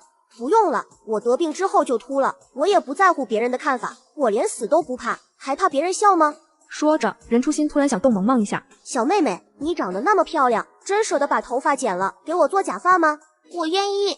萌萌大喊了一嗓子，她的眼泪又要憋不住了。别哭，你哭了我还得安慰你，咱俩到底是谁要赶啊？哈哈。任初心最后看向了球球，你还不挑一个吗？球球指了指一个很是漂亮的小舞狮，早就挑好了，我要这个。哦，你选这个大红的吗？我也喜欢红色的关公狮，它代表的是忠义，是胜利，它又是传说中的五财神，代表了财富。人们都说他义薄云天，看不得人间疾苦，他那刀能斩世间一切不平事。关公狮也是这样，他一出马，再难的难关也过了，再难成的事儿也成了。只是一番介绍下来，任初心的眼睛里又闪烁出了一抹失落。可他终究只是一个假狮子，甚至离开了人，他自己都不会动一下。他管不了那么多不平事，也救不了那么多人间疾苦，他也救不了我。别怕，变成星星又不是永远消失了。你把你名字告诉我，我记一辈子，只要我不忘记你，你就不会消失。球球决定帮助舞狮少年实现愿望。对了，涵涵的钱你不要，萌萌的头发你也不要，那你有愿望吗？我来实现你的愿望怎么样？我爸爸可厉害了，他也可以帮忙。说到愿望，任初心的脸上瞬间多了几分憧憬。这个可以有，不过我的愿望有点不好实现。有可能的话，我想看看南北两派舞狮的绝活，南派舞狮的梅花桩，北派舞狮的通天塔，我都想看。不过那样的高手，别说我们请不来，就是见都见不到。所以我还有另外一个小一些的愿望，虽然也很难，但是总比第一个简单。我想看100头舞狮在广场上经过，那场景一定很壮观。似乎是怕球球为难，任初心又是故作轻松的一笑，哈哈，我就是说说，你听听就算了，别当真。不试一试，怎么就知道实现不了呢？你这愿望我接了。你拿什么接？你爸爸认识武士高手吗？还是你爸爸可以一声令下，百师来朝？哈哈，我这个愿望你接不了。没事，我不会给我爸爸添麻烦的，我会用自己的方法帮你。这时，陈子涵也凑过来，要不你换个愿望？你喜欢拳击吗？我可以带你去体育馆看比赛。我妈妈老猛了。任初心摇摇头，嘴角露出一抹苦笑。呵呵，不用了，那个愿望也就是说说而已的。过了一会儿，任初心就被他的奶奶带回卧室休息了。等任初心走后，陈子涵和萌萌迅速凑到了球球身边。球球姐，你想怎么帮他实现愿望？真的不靠你的爸爸吗？对，靠我自己的方法。别说爸爸不会武士，也不认识会武士的人，就算是爸爸有那个能力，我也不会帮他做什么决定的。爸爸说，这叫你自己不喜欢挨揍，凭啥要别人喜欢挨揍？陈子涵和萌萌听得一头雾水，一旁的跟拍大哥差点没忍住笑出声。球球，那句话叫己所不欲，勿施于人，意思是你不想做或者是接受不了的事情，就不要随便强加在别人的身上。差不多就这个意思。反正是我不知道爸爸的态度之前，我是不会帮他做什么决定的，因为我也不想别人随便替我做什么决定。所以球球姐，你到底打算怎么帮他？我觉得不管怎么帮，我们都要先把这件事告诉爸爸们，万一他们很愿意帮忙呢？我的爸爸俯卧撑都做不了几个，让他打扫卫生、拖拖地的还行，舞狮的话，他估计不行。说完，萌萌又看向了陈子涵。涵涵，你爸爸会舞狮吗？我爸爸会吃，跟勇敢沾边的事情，他是一件不敢做。他自己都说，他这辈子做的最勇敢的事情，就是娶了我妈。最后，陈子涵和萌萌两人的目光又看向了球球。要求助大人吗？我爸爸应该也不会武士，我觉得还是不要求助吧，我们就把我们能做的都做到最好就行了。行，我都听你的。陈子涵当即表态，萌萌也轻轻点头。三个小丫头密谋了好一会儿后，三个奶爸才过来找娃。众人离开时，任初心出来送别，球球停下脚步冲他大喊：“你的愿望我接了！”陈子涵和萌萌也学着球球的样子大喊起来：“你的愿望我们接了！”任初心微笑着挥手道别。什么愿望？你们接了他什么愿望？陈峰抱着女儿的小武士好奇问着，见陈子涵不搭理他，他又看向球球：“球球，你们接了他什么愿望啊？说不定我还能帮上什么忙呢。”球球刚要说话，就被陈子涵拽着跑开。陈峰无语，但是也无可奈何。好在萌萌开口了：“任初心哥哥说想看到南派武士的梅花桩，还想看到北派武士的通天塔。他还说想看100只武士在广场经过，这是他的愿望。然后我们三个答应了。”陈峰和张健相视一眼，顿时露出苦笑：“你们拿什么接？拿爹接吗？当武士是什么人人都会的小把戏吗？张健老哥，你会吗？反正我是不会。还通天塔，还梅花桩，还百世游行，这不等于给了人家希望，到时候又要让人家失望吗？哎，董晨，你会舞狮吗？还要上什么梅花桩、通天塔啊？昨天刚会。一句话，所有人都愣在了原地。陈峰则是一脸震惊地看着董晨。真的假的？你可别闹，这玩意儿可是比一些杂技还要难，怎么可能是1天2天能会的？而且南派武师和北派武师的技法可有很大的区别。龙国就算是有2派武师技法全都会的，那也得是我爷爷辈的老人家了。就你，我怎么了？我虽然不是你爷爷，二的老人家，但是你要相信，这个世界上是有天才存在的。说完，董晨直接走了。陈峰一脸懵，随后看向张健：“健哥，所以他这是在占我便宜，还是在装叉？”我想两者都有吧。走了没多久，董晨众人就回到了庙会。时间不早了，我们先吃饭吧，好不好？行吧，我也有些饿了，那就休息一会儿吧。吃了饭，我看就直接回家好了。这庙会是真的没什么可逛的。行，吃完饭就回家。球球和陈子涵凑过去，分别坐在了自己的爸爸身边。萌萌抬头看了看张健，眼神里透出了几分期盼。走吧，我们也过去。你想吃馄饨吗？可香了。想吃。老人家9碗馄饨，6碗大的，3碗小的。好嘞。见张健要请客，陈峰和董晨齐声道谢。谢了，健哥。没事，说来我真的是应该好好请你们吃顿饭的，哈哈。这时，球球拿走董晨的手机，查找通天塔的信息。啊，这通天塔也太高了吧！还要沿着绳子走上塔顶，这也太危险了吧！我们好像连这个塔都弄不出来吧？完了，我们不行的，爸爸们也够呛，任初心的愿望实现不了了。刚刚了解了一下通天塔，陈子涵和萌萌就打起了退堂鼓，球球却查起了梅花桩。啊，那柱子好细呀，还那么高，能瞄得准吗？是呀，和那个通天塔的难度比起来也差不多，我们不可能做到的。唉，怎么办呀？三个小丫头愁眉苦脸的样子，被坐在不远处的三个奶爸看到。兄弟，他们看起来是认真的啊，真想帮那个可怜的任初心实现愿望呢。董晨看着若有所思的球球，微微一笑。是啊，难得的认真。那你还笑得出来？认真管什么用？他们根本就办不到啊！办不到的话，不仅他们3个会感到挫败，就连任初心都会感到失望的。要是我们能帮忙也好说，关键这事儿我们3个也没辙呀。这时，球球开口了：“我觉得我们可以帮任初心换一下愿望。换什么？换成那个看100只舞狮在广场经过吗？那个我们也办不到哎。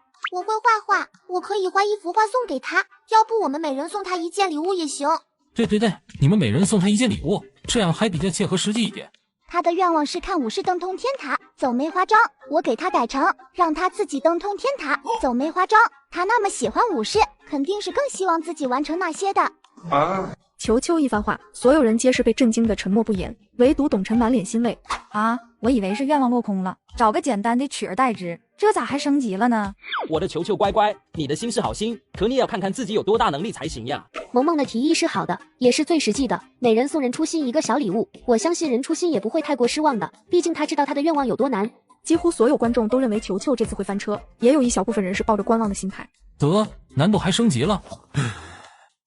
很多宝子们问我刀刀父爱在哪儿看，点击左下角下载番茄畅听，然后搜索刀刀父爱，就可以提前观看更多精彩后续了。几人吃完馄饨后，球球的目光被一旁摆放整齐的酒瓶吸引，小丫头赶紧跑到摊主面前：“爷爷，找爷爷什么事啊，小丫头？爷爷，我想借您的那些筐用用，可以吗？”说着，球球还掏出了1块钱。我有钱，这是我自己昨天挣的呢。你这娃娃怪有意思，不过我老头子没那么小气，那些瓶子不值钱，就冲你脆生生的喊我一声爷爷，那些瓶子你就是都给我砸了听抢，我也情愿。谢谢爷爷。不客气不客气，你随便玩，别伤着自己就行。陈子涵更是对老摊主竖起大拇指：“爷爷，你真是个人，不是人。哎呀，不对，你真是个好人。”好家伙，谁教给你这么夸人的？球球说了自己的计划后，3个小丫头便开始行动。不是，你们这是要做什么呀？建造通天塔。啊，合着球球说要带任初心登通天塔，就是登你们用啤酒瓶筐子垒出来的这个瓶子山。任初心可是武士世家的孩子，弄一堆啤酒瓶子就告诉人家这是通天塔，还要带人家一起登塔，这不是搞笑吗？陈峰还想继续劝说，却被董晨叫过去。陈峰，嗨，这叫什么事儿啊？董晨，你去说说他们。现在我家涵涵还有建哥家的萌萌都听你家球球的。你小时候有没有遇见过那种很直的棍子？遇见过啊，还遇见过很多。那你会拿它们来做什么？当然是化身无情的除草机器，路边的草就没有一根能站着的，都可以打断。所以打断那些草的是棍子吗？不是棍子是啥？我知道是棍子，你也知道是棍子，可当时年少的你握住的是棍子吗？陈峰沉默了，就连坐在一边的张健也忍不住深思起来。不，那时的你握住的不是棍子，而是一把剑，一把刀，一把绝世神兵。你砍的也不是草，那是妖，那是魔，那是作恶多端的悍匪邪修。那时候你手里的剑是真的，你眼里的敌人也是真的。你一边挥舞棍子，一边用嘴发出的配音就是剑气，就是刀锋，就是能量波。所以我现在问你，他们建造的通天塔是假的吗？你儿时握着的剑是假的吗？不是的，他们都不是假的，但他们也都不是真的。而左右他们真假的是一种叫做童真的东西。很遗憾，我们的童真都被年少时的我们挥出的剑气斩断了。说着，董晨又看向3个小丫头。可他们不一样，他们的童真还在，那是可以开发他们无限想象力的东西。你以为他们为什么敢接下任初心的愿望？自大吗？不是，那是因为他们有童真，童真可以创造出任何东西。而任初心，不管结果如何，他都会被这份童真打动。你以为小孩子都很脆弱吗？不，但一定意义上来说，他们无比的强大。童年的你才是最厉害的那个你。董晨一番话，陈峰和张健皆是沉默。头皮发麻的感觉又来了。董晨为什么每次开口都说到我的心尖尖上？说的太对了，儿时的我排山倒海，一拳能把天打个窟窿，长大的我却连出去吃个饭都要提前摸摸钱包。是呀，当年我握住的不是棍子，那是剑，那是神鞭，是我宝贵的童真。有了董晨的话，陈峰安静了下来，不再去打扰球球他们，而张健则在心中默默反思：我以前真的是太浮躁了，我拼了命的把萌萌往前赶，生怕追不上别人家的小孩。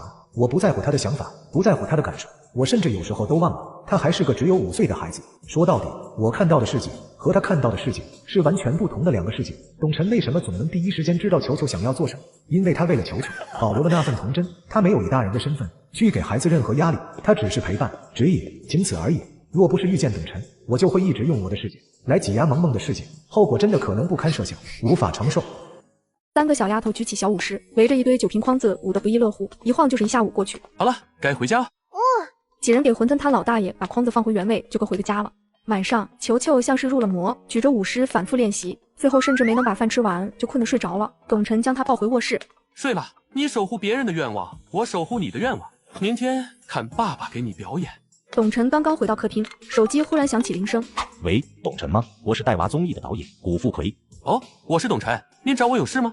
哈哈，有事有大事。球球不是答应要帮那个任初心实现愿望吗？这事啊，在网络上发酵了，而且影响很大。我们电视台的电话都被打爆了，不少专业舞狮的人都表示要帮忙呢，而且指明要和你对接，让你做这个牵头人。我给你打电话，就是想问问你的想法，毕竟你是球球的爸爸。有人能帮忙，这当然是好事。不过不管我们这些大人做什么，前提都是不能打扰3个孩子原先的计划。我们只能锦上添花，绝对不能自以为是的横加干预。这个你放心，你要是同意的话，我就把你的联系方式给他们，之后的事情你和他们商量就好。通话挂断后，董晨看向球球的房间呢喃：球球，明天的事会在你心底种下一颗伟大种子。第二天，任初心吃着早餐，忽然说道：爸爸，昨天那3个小妹妹说，今天她们还会回来找我玩，而且她们还说要帮我实现愿望，我想让你也看看。他们要帮你实现愿望，那你的愿望是什么？他们能实现吗？我的愿望太大，除非他们会魔法，不然是不可能实现的。但没关系，我只是很想他们能再来找我玩。爸爸，你说他们会来吗？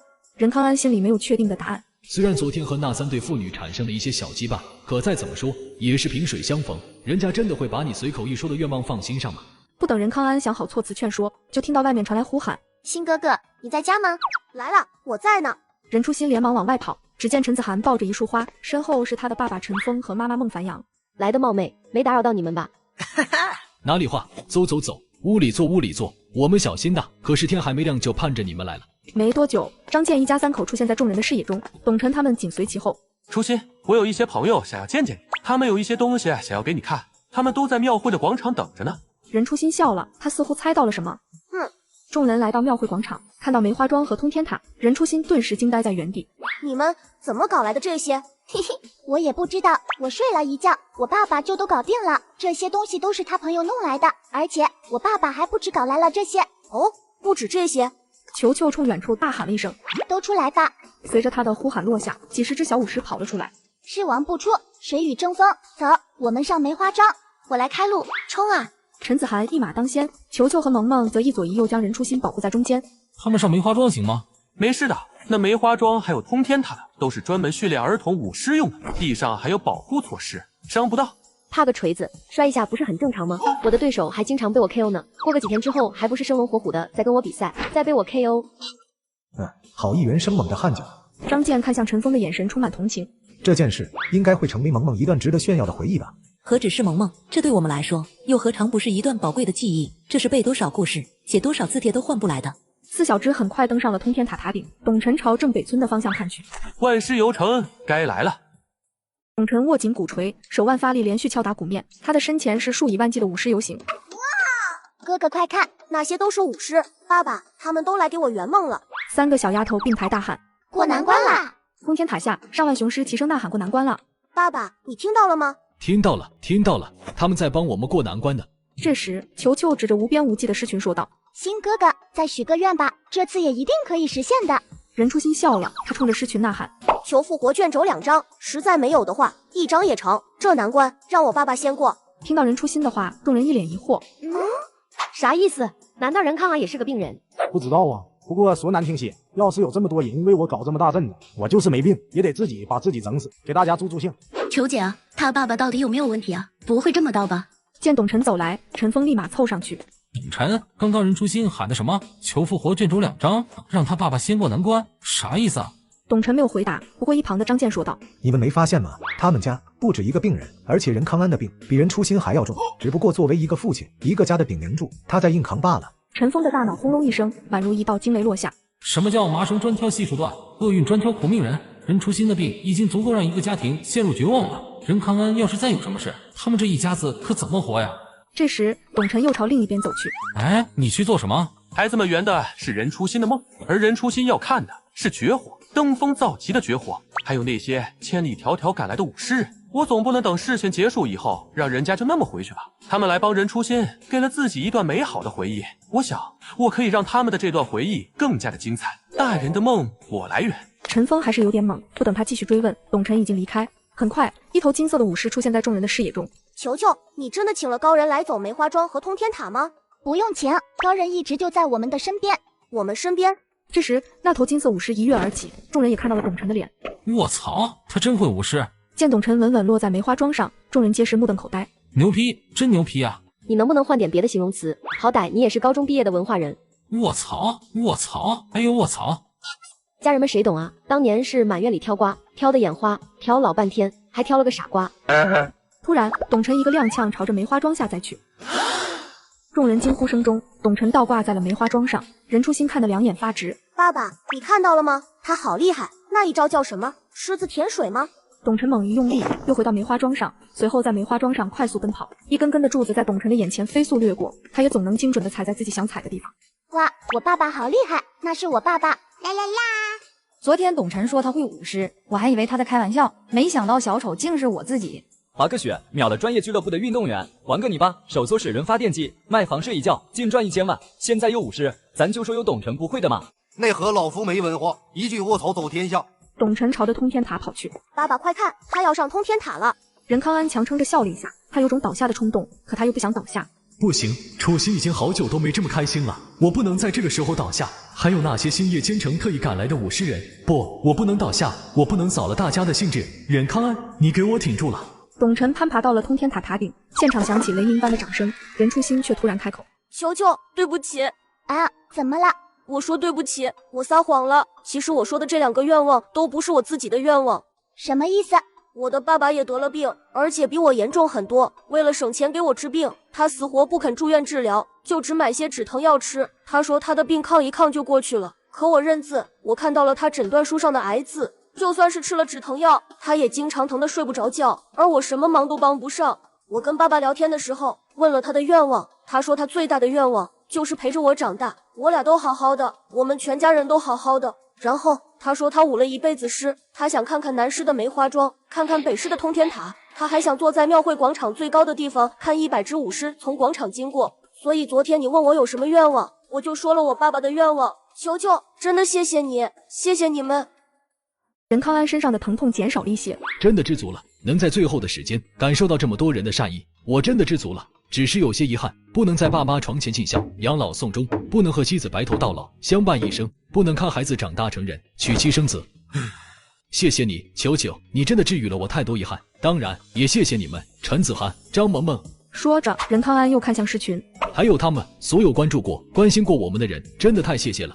此时，球球和陈子涵的泪水在眼睛里打转转，萌萌已经哭得梨花带雨了。哈哈，哭什么？人这一辈子不就是一直都在和不同的人相遇，又一个个的说再见吗？另一边，董晨登上通天塔顶端后，2个大红条幅展开。人间自有真情在，宜将寸心报春晖。董晨来到双子通天塔中央位置，一则条幅从狮子嘴滑落展开，薪火相传。就在这时，球球忽然开口：其实我还有一个爸爸。啊，你还有一个爸爸？任初心指了指走下通天塔的董晨。你的意思是，你除了这个爸爸，还有一个爸爸？没错，而且我的这个爸爸很有可能满足你的那个求2张复活卷轴的愿望。话音刚落，远处的天空出现一个黑点。来了，在那里。那是直升机。哇塞！董晨看着天上的直升机微微一笑。不错，来的还挺是时候的。不是，这咋还弄来个直升机？任初心的愿望里有直升机吗？那直升机是董晨搞来的吗？我认识的人里，开个100来万的豪车都算是富豪了，他竟然认识有直升机的人。张健的心里莫名升起了一抹自卑，方静安慰鼓励道：每个人的圈子生来就是注定了的，想要向下发展很容易，可要突破壁垒往上爬那就难了。你生来是个山里娃娃，能完全凭借自己的本事走到现在，在大城市里买了房，买了车，安了家，你已经很厉害了，不是吗？不，我最厉害的事情是找了一个好老婆。这时，直升机也来到庙会上空。东辰兄弟，这是那个开直升机的，是球球今天早上刚认的干爹，还有一些医生朋友也愿意为你们做点什么。任康安父子十分感动。乘上直升机后，里面传来苏木的声音：球球，剩下的就交给我了。现在龙国上下可都知道你是我苏木的干女儿了，以后你可不能反悔。哈哈哈！球球对着直升机离开的方向用力大喊：一定要帮他们找到复活卷轴啊！庙会结束后，董晨几人吃完饭便各自回家。董晨导演刚下发任务，明天中午你们3个家庭各自到一户陌生人家蹭饭，要求蹭饭的话必须由孩子说出来。哦，行。爸爸，我们明天要做什么呀？导演让我明天带着你去要饭，不对，是明天让你带着我去要饭。啊，什么是要饭？是蹭饭。行了，明天的事情明天再说，我们先回家。董晨刚把睡着的球球抱到床上，小丫头就睁开了眼睛。爸爸，他们找到复活卷轴了吗？放心吧，你那干爹苏木可是有超能力的，任初心他们会没事的。睡吗？超能力？那他会飞吗？他看起来有些憨憨的，要是飞不准，可能会撞墙的。说不定他不仅会飞，眼睛还会发射激光呢。嘿嘿。那你得先让他把红内裤穿在裤子外边才行，不然超能力会失效的。父女俩聊了一会，球球的困意再次来袭，董晨起身想要离开。爸爸，你今天的金色武士帅爆了！快睡吧，不然把你玩具都给卖了。嘿嘿，好的好的。董晨回到卧室后，想起吃饭时球球总是看向孟凡阳和方静的画面。为什么球球从来没有要过妈妈？他甚至从来没有提起过他的妈妈，而且我的脑海里为什么也没有关于他妈妈的印象？球球是亲生的不假，可是他妈妈到底……正往下想着，董晨的大脑忽然一阵嗡鸣。算了，不想了，以后再说吧，那不是我现在的目标。球球手里拿着柠檬，瞄准了熟睡中董晨的嘴巴。嘿嘿，两只小手一用力，柠檬汁挤进董晨的嘴里。小丫头提供完叫醒服务，撒腿就跑。董格球，你别让我抓住你！啦啦啦！说，以后还敢不敢了？不敢了，不敢了。球球被董晨挠得咯咯直笑。小丫，跟我斗！下次你睡觉的时候，最好2只眼睛轮流站岗，不然……爸爸，我错了，下次保证不用柠檬叫你起床了。小丫头一脸讨好的说道：“爸爸，我昨天晚上做了个梦。”哦，笑这么开心，做的是什么美梦啊？我梦见任初心，还有他爸爸的病都好了，他们还叫我武士呢。不等董晨说什么，手机忽然响起铃声，是你那个超人二爸，看看是不是有好消息。超人二爸，你是带他们找到复活卷轴了吗？超人二爸。嘿嘿，爸爸说你有超能力，你就是超人二爸。哈哈哈，超能力我是有那么一点点。球球啊，我给你打电话是要告诉你一个好消息，任初心还有他的爸爸都有救了。任初心的爸爸今天就做手术了，任初心再等个几天也能做手术。好耶，我昨天晚上还做梦他们都好了呢。是吗？你的梦还真准，哈哈。对了，球球，你想不想坐直升机啊？如果你想的话，我可以带你在魔都的天上飞。小孩子应该都对飞机很向往吧？苏木以为很快就能听到球球迫不及待的肯定答案，可他等来的却是球球丢出来的暴击。我爸爸去我就去，爸爸不去的话我也不去。董晨笑声是一点都不掩饰，甚至还有一种炫耀的意味。苏木碎了，但还是装作不在乎的样子。哦，那有时间我带你和你爸爸一起飞，好不好？好。好了，我这里还有点事情要忙，等以后我给你买个电话手表，那样我就可以直接给你打电话了。先挂了，拜拜。超人二爸再见。球球，商量个事儿，你叫我苏木爸爸好不好？超人二爸听起来有点不聪明的样子。没问题，苏木爸爸再见。哎，好好好，再见再见。电话挂断后，董晨带球球下楼吃饭，画面来到陈峰这边。涵涵，今天的任务是让你带着爸爸去陌生人家里蹭饭，你能完成不？你就说你想吃啥，我都能让陌生人把饭给你做好了送家来。哈哈哈，还得是我闺女，不过咱也别太嚣张了，低调低调一点。这时，专心研究对手比赛的孟凡阳说话了：“行了，陈子涵，我可告诉你，你要是再干出来像过年时背着麻袋满小区要红包的事儿来，别说我大嘴巴子抽嘎你。”和陈峰家相比，张健这边就显得和谐多了。爸爸，你看我写的字帖好看吗？的，写的真漂亮。爸爸像你这么大的时候，还一个字都不认识呢。萌萌真棒。萌萌，你觉得球球的爸爸厉害吗？厉害，球球的爸爸会滑雪，会做发电机，还会舞狮。那你想要那样的爸爸吗？张健心里莫名有些酸涩。不想，我有我自己的爸爸，我也有自己的妈妈。好好好，每个人都有自己的爸爸妈妈。对了，萌萌，我们今天的任务是女儿带着爸爸去一户陌生人家蹭饭，你敢吗？张健问完之后，刚才还很活泼的萌萌忽然不说话了。没事的，咱们一会儿就出门，爸爸先带着你去陌生人家里蹭饭，给你打个样好不好？球球这里，我在这里。今天的周云曼没有出摊，而且还特意打扮后等在这里。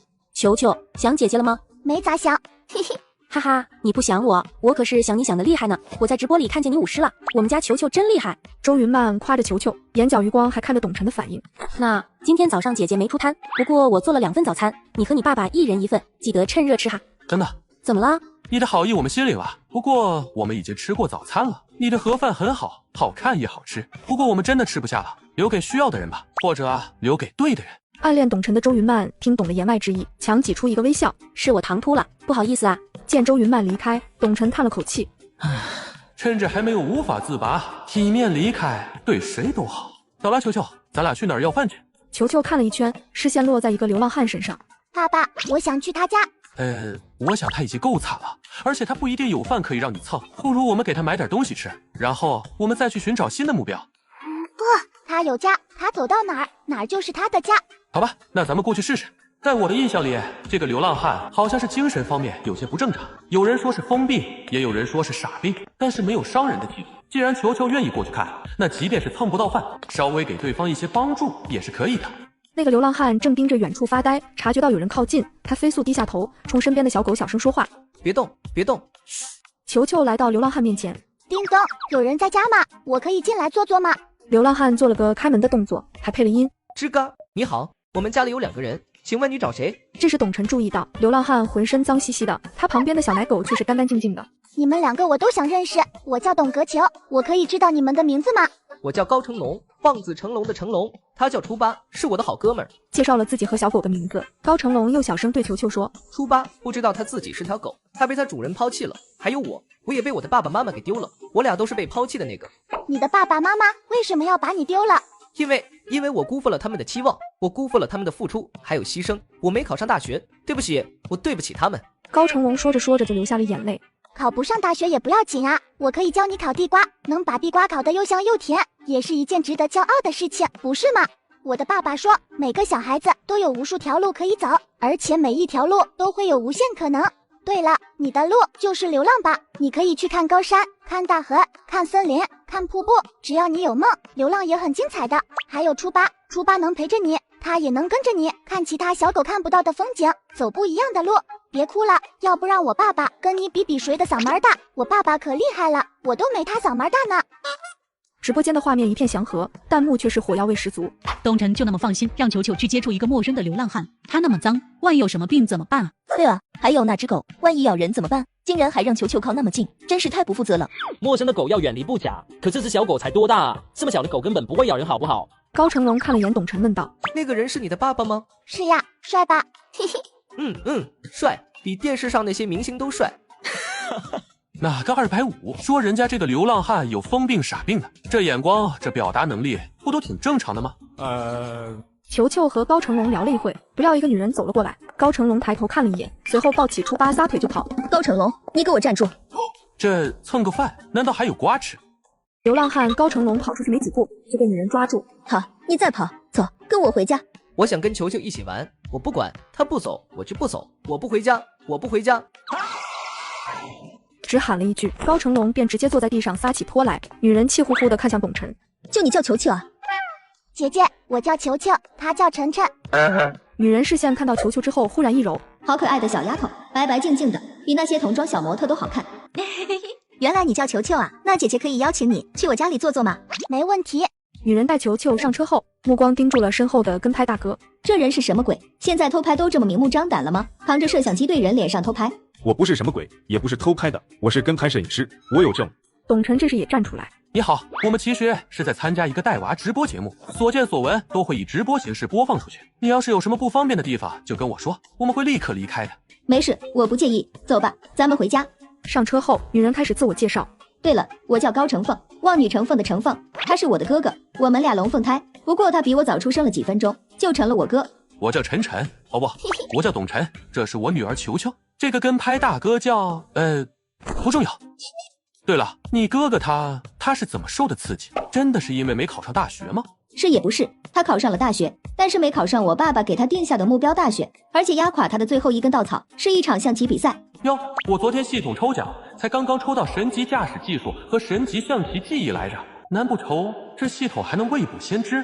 能不能细说一下象棋比赛？从我们两个名字你就能看出，我们两个就是那种寄托了全家希望的人。我们的妈妈在我们刚出生不久就被一个有钱人勾搭走了，我们的父亲因为带着2个累赘，他没办法正常工作，我们就捡破烂吃垃圾。也好在我们兄妹俩皮实，没有在颠沛流离居无定所的生活里夭折。爸爸想要我们成龙成凤，这样也算完成了他的夙愿。除了学习，我们俩什么都不能干。有时候我觉得在家不如在学校轻松，只要我们放松一刻，那就是一通长篇大论，甚至拳打脚踢。打完了，他又一把鼻涕一把泪的给我们道歉，给我们做好吃的。后来我考上了我爸定的目标大学，我哥没考上，他又被我爸狠狠打了一顿。那时候我就察觉到我哥精神不对劲了。他抑郁了一段时间后，偶然接触到了象棋，不过20岁就拿了全国大赛的总冠军。可后来他参加国际赛，输给了一个樱花国选手，他实在无法接受，直接疯了。我们的爸爸也得了老年痴呆，早就忘了当初的目标。呵呵，我倒是成了凤了，高级白领，年薪100万，算成功了吧？可是我找不到我成功的意义是什么，我的生活一团糟，也可以说看不到希望。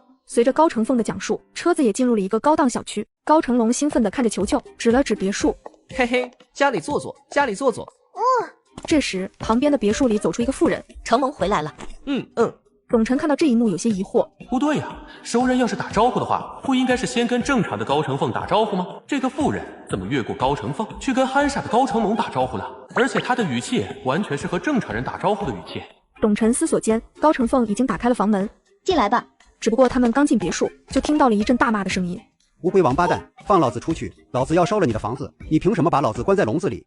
高成凤朝着客厅角落的笼子走去。大你嚷什么呀？难道你就不累吗？我关着你，还不是为了你好？你跑丢了怎么办？你被车撞到怎么办？你惹祸了怎么办？你怎么就一点都理解不了我的苦心呢？一番说辞之后，高成凤转头招呼董晨他们坐下。大逆不道，哪里有把自己亲爹关笼子里的？那是爹，又不是小猫小狗。未经他人苦，莫劝他人善。一个疯哥哥，一个痴呆老爹，换了你，你不一定有高成凤做得好。因果轮回，这老头以前逼迫高成凤兄妹，美其名曰为你好，现在高成凤不也是为了他好吗？他的担忧也都对啊。这时，老头子又开始大骂：我呸！我根本就不认识你，你凭什么关着我？我要告你，我要让帽子叔叔抓你！这次高成凤没再说话，随手拿起一根木棍敲在了笼子上。你再吵一个试试！老头被吓得不敢再吵，看向高成凤的眼神中多了几分恐惧。你们不会以为我是什么虐待狂吧？我真的都是为了他好，就像小时候他都是为了我和哥哥好一样。董晨还没来得及缓解尴尬，高成凤又和父亲吵了起来，两人大声对骂，气氛实在是诡异。球球，我想回家。俺也一样。父女俩达成共识，准备偷偷溜走。这时别墅内突然安静下来。你们这是要走？你好像很忙，我们就不多打扰了。大姐姐再见。有生以来第一次，球球在心中发出感慨：蹭饭需谨慎，吃瓜有风险呀。来都来了，走什么呀？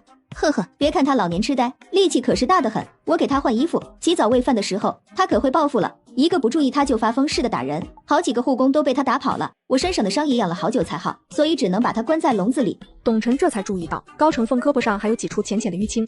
对了，你们想吃什么尽管说，我可是好久没和正常人一起吃过饭了，时间一长，我都以为我自己也是个疯子了。直播间的弹幕又吵起来，他都给自己老爸关笼子里了，还说给老人家洗澡喂饭，要不要这么虚伪？不想看就别看，废话怎么这么多？你长眼睛了吗？老头子红光满面，衣服也干干净净，不是高成凤做的，难道是你做的吗？我也觉得高成凤没有撒谎，家里就他一个还算正常，而且那老爷子看起来真的很暴躁，护工伺候不了的。画面中，高成凤微微一笑，算了，我也不让你们点菜了，我出去找我哥哥找的，早饭都还没吃，正好你们过来，我就2顿凑1顿，整点大餐得了。说完，高成凤直接走进了厨房。另一边，陈峰也带着陈子涵寻找起蹭饭目标。涵涵，你看那个伯伯怎么样？他刚刚还用火腿投喂了流浪猫，肯定是个心肠软的。要不我们过去试试？时间还早呢，你慌什么呀？跟着我混，肯定不会让你饿着就是了。这个不行的话，那个行不行？就是那个抱着狗的胖大婶，她看起来也很好说话。陈子涵又摇了摇头，也不行。涵涵，这都挑了好几个了，你都说不行，难不成你还想带着老爸去吃席吗？好主意。陈子涵说了一声，好像不远处的婚礼现场。大哥哥，小妹妹，你有什么事情吗？大哥哥，那个漂亮姐姐是你的新娘吗？她可真美，比我见过的所有新娘都美。哈哈哈，你这小嘴儿真是会说话。来，哥哥给你一个大红包。谢谢哥哥。大哥哥，我正在参加一档带娃节目，是全国直播哦。你那么帅，新娘姐姐那么美，你想不想来一场全国直播的婚礼？这个问题瞬间让新郎官两眼放光。带娃节目是那个很火的带娃综艺，你是陈子涵。嘿嘿，是我。那大哥哥，你同意吗？同意啊，为什么不同意？陈子涵小妹妹，现在我正式邀请你来参加我的婚礼。好的，我一定捧场。陈子涵转头看向跟拍大哥，把自己手里的红包递了过去。叔叔，那就拜托你了。跟拍大哥嘴都笑歪了。陈峰父女俩跟着接亲大队来到新娘家，新郎单膝下跪给心爱的姑娘穿鞋，突然一个男人对着新郎的后脑勺就是一巴掌。怎么跪呢？还想不想娶我表妹回家？两个腿都跪下！不等新郎说话，男人又打了新郎官一巴掌。让你给我表妹双腿下跪，听见没？正当男人又抬起手时，陈峰站了出来，他佯装没站稳，撞在那男人身上。见男人摔倒，伴郎团一拥而上。我敲，那个打新郎的是什么人？人家一辈子最幸福的时刻，你在这里找什么存在感？打他！陈峰好样的，一看这就没少给老婆当陪练。那个男人被一通乱拳加肘击揍了一顿后，他没有再发飙，也不敢再犯众怒。张健这边，他带着萌萌刚从一户人家蹭完饭，谢谢您的热情款待，回吧回吧，不用送了。告别了那户人家，张健带萌萌来到路边的一个长椅坐下。萌萌，其实到陌生人家里去蹭饭还真的挺难的，我还没开口之前，心脏就已经开始扑通扑通的狂跳了，脸也有些发烫，说话都有些结巴。爸爸承认，爸爸不是一个勇敢大方的人，所以你一会儿要是做不到，也不要勉强自己。不过，相比于爸爸，你有一个天然的优势。什么优势？你比爸爸漂亮、好看，而且你很可爱。人们对于可爱的人提出的要求，通常都不忍心拒绝。这一夸，直接给萌萌夸得有点不好意思了。爸爸都做到了，我也一定可以做到的。张健看着萌萌，心里越发愧疚。萌萌，爸爸想跟你道个歉，真心的道歉。之前我总是要求你做这做那，还拿你跟别的小孩做比较，让你做事情的时候也从不考虑你的感受和想法。对不起，请你看在我是第一次做爸爸的份上，原谅爸爸。爸爸，我有好多话想跟你说，你知道吗？每次你拿我跟别的小朋友比的时候，我都好伤心，因为你总是拿着我的缺点跟别人的优点去比。可我也有优点啊，我的优点你真的完全没有看到。我感觉自己做什么都不能让你高兴，不能让你满意。我想让你高兴，我不怕累，我也愿意学习。我只想你可以多笑一笑，不要总是那么紧张。你是第一次做爸爸，我也是第一次做小孩，我们都放轻松一点，好吗？父女俩一番谈心后，张健带萌萌买了一箱奶制品作为礼物，开始寻找下一个蹭饭对象。爸爸，我想去找那个老奶奶试一试，而且她还带着一个跟我差不多大的小孩呢。请记得注意礼貌。萌萌鼓起勇气靠近那个老太太。奶奶你好，我可以打扰您一下吗？怎么了孩子，有事吗？奶奶，我们中午可以去您家蹭一顿饭吃吗？我们是在参加一档直播节目，蹭饭是我的任务。如果您方便的话，我可以把这箱礼品送给您。行啊，没问题，不就是吃顿饭吗？走，跟奶奶吃去。很快，张健他们就被带到了老太太的家里。到了，这就是我的家了。来，你们自己找地方坐吧。好的，谢谢。刚进门，张健就看到房间里乱七八糟的。哎呀，孩子的爸妈出去打工了，我老头子也死了好多年了，家里平时还真没来过客人呢，哈哈。哈哈，理解，我理解个锤子，他们是如何在这种环境下生活的，这跟什么贫穷富有无关，完完全全就是懒。萌萌也被环境震惊了一下，她走到小女孩旁边。我叫萌萌，我可以跟你交个朋友吗？小女孩愣了一下，转头就跑开了。见状，老太太赶紧凑了过来。别管她，她就是个天生的气人精，一天到晚的不让人省心。老太太骂完自己亲孙女，转头却对萌萌温声细语：“你叫萌萌是吧？来，过来这里玩，你喜欢玩偶吗？这个布娃娃送给你玩吧。”就在老太太把布娃娃塞进萌萌手里后，刚刚跑开的小女孩又忽然跑了回来。你凭什么把我最喜欢的布娃娃送给别人？那是我最喜欢的布娃娃，你为什么总要把我喜欢的东西给别人？死丫头，疯了吗你？那不就是一个破布娃娃，又不值什么钱的，真是个小精神病。老太太有些尴尬地看向张健，呵呵，他就那个倔样子，平时也不跟别的小孩玩，每天丧着个脸，就像是所有人都欠他钱一样。你稍微不注意，他就要搞出来点动静，惹点祸出来，简直逃得要死。直播间里，观众的看法有些冲突。这个奶奶太过分了，哪有那样骂自己孙女的？而且看样子，她也不是第一次把孙女喜欢的玩具送给别人了，真是气人。那小女孩顶撞奶奶就对了，你只看到了小女孩的崩溃，那你有没有考虑过老人家的心情？呵呵，你要不要看看她的家里是什么环境？她有好好带孩子吗？萌萌把布娃娃还给小女孩，轻轻抱住她。房间的气氛因为萌萌的这个拥抱稍稍缓和了一些。中午吃点面条吧，家里也没什么太像样的东西吃，我做个西红柿鸡蛋打卤面，你们将就一下。没事的，随便吃点就好了，那就麻烦您了。张健走到厨房门前，却见老太太正在抹眼泪。他看到张健，又马上露出笑容。去做吧，一会儿就好，面条很快的。好吧，那您先忙着。张健看到空荡荡的冰箱，心底一阵酸涩。对了，我们这个节目组对于愿意好心接纳我们吃饭的家庭，是有一些礼物奖励的。我把我女儿还有跟拍摄影师先放在这里，我去趟超市，您看您都需要些什么，或者您要不要现金？张健准备拿钱包，却被老太太阻止。不用现金，不过我可以提个请求吗？节目组要是真的有奖励的话，我想多要一些吃喝的东西。没问题的，那您先忙，我一会儿就回来。张健离开后，被萌萌抱着的小女孩动了。起开吧，别把你衣服弄脏了。萌萌没有反感，反倒是热情地和小女孩聊了起来。不过当她知道自己正被全国直播时，眼眶突然湿润。爸爸妈妈，你们能看到直播吗？我想你们了。你们不是说过年的时候就回家看我吗？今年为什么没有回来？我不想再捡垃圾了，我想上幼儿园，我想上学，我想背书包，我还想学写字，学背诗。我已经会了一首诗了，我背给你们听。背完一首《悯农》，小女孩眼泪更加汹涌，她强挤出笑容。爸爸妈妈，你们是不是不要丫丫了？厨房里的老太太也是泣不成声，她打开手机看着屏保上一男一女的合照。死了好，死了轻松呀，不要我这个娘也就算了，娃也不要了。你们的心咋就那么狠呢？她的脑海里又浮现起1年前儿子儿媳为救落水儿童双双离世的惨状。老伴儿死了，儿子儿媳也死了，要不是还有个小孙女，我早就追着去了。事情都过去了1年多了，我该怎么告诉孩子这个消息啊？这时张健双手提满东西回来了，老太太抹了把泪赶去迎接。呀，怎么买那么多的东西呀？节目组可真大方啊！快进来快进来，真是太辛苦你了。另一边，小女孩在萌萌的安抚下也不哭了，她给萌萌介绍起布娃娃。这个娃娃是妈妈给我做的，她说她要出去挣钱，让我晚上就拿这个娃娃当她抱着。不只是娃娃，我妈妈还给我做了小猪、小马、小熊、小兔子，可那些东西都被奶奶一件件的送人了，我现在只剩下这个娃娃了。我哭我闹，她就骂我是小精神病，还会跟我跳着脚对骂，我讨厌她。这次等我爸爸妈妈回来，我要跟他们告状，让他们把我带在身边，不要奶奶了。张健用新买的食材弄了2个炒菜，饭差不多好了，孩子们洗洗手准备吃饭了。跟拍大哥跟着张健来到厨房，正好看见老太太擦眼泪。老人家，您是不是遇到了什么困难？如果您愿意的话，能说给我听听吗？尤其是孩子方面的问题，我很愿意提供一些力所能及的帮助。张健说得很诚恳，可老太太却是背着身不肯回头。说说吧，看年纪，我应该跟您的孩子差不多，你就当我是你儿子，有啥烦心事，有啥困难，跟儿子说说。听到张健的话，老太太猛然转身抱住他，崩溃大哭。儿子，我的儿子呀，太难了，太难了。妈，你就把我当你儿子好了。妈有委屈对儿子说，咱娘俩聊聊。直播间里，原本责怪老太太的弹幕忽然消失了。不是，他刚刚不是还很强势吗？怎么突然就崩溃大哭了？这是谁的妈妈？这又是谁的女儿？她说太难了，她下辈子或许不想来吧。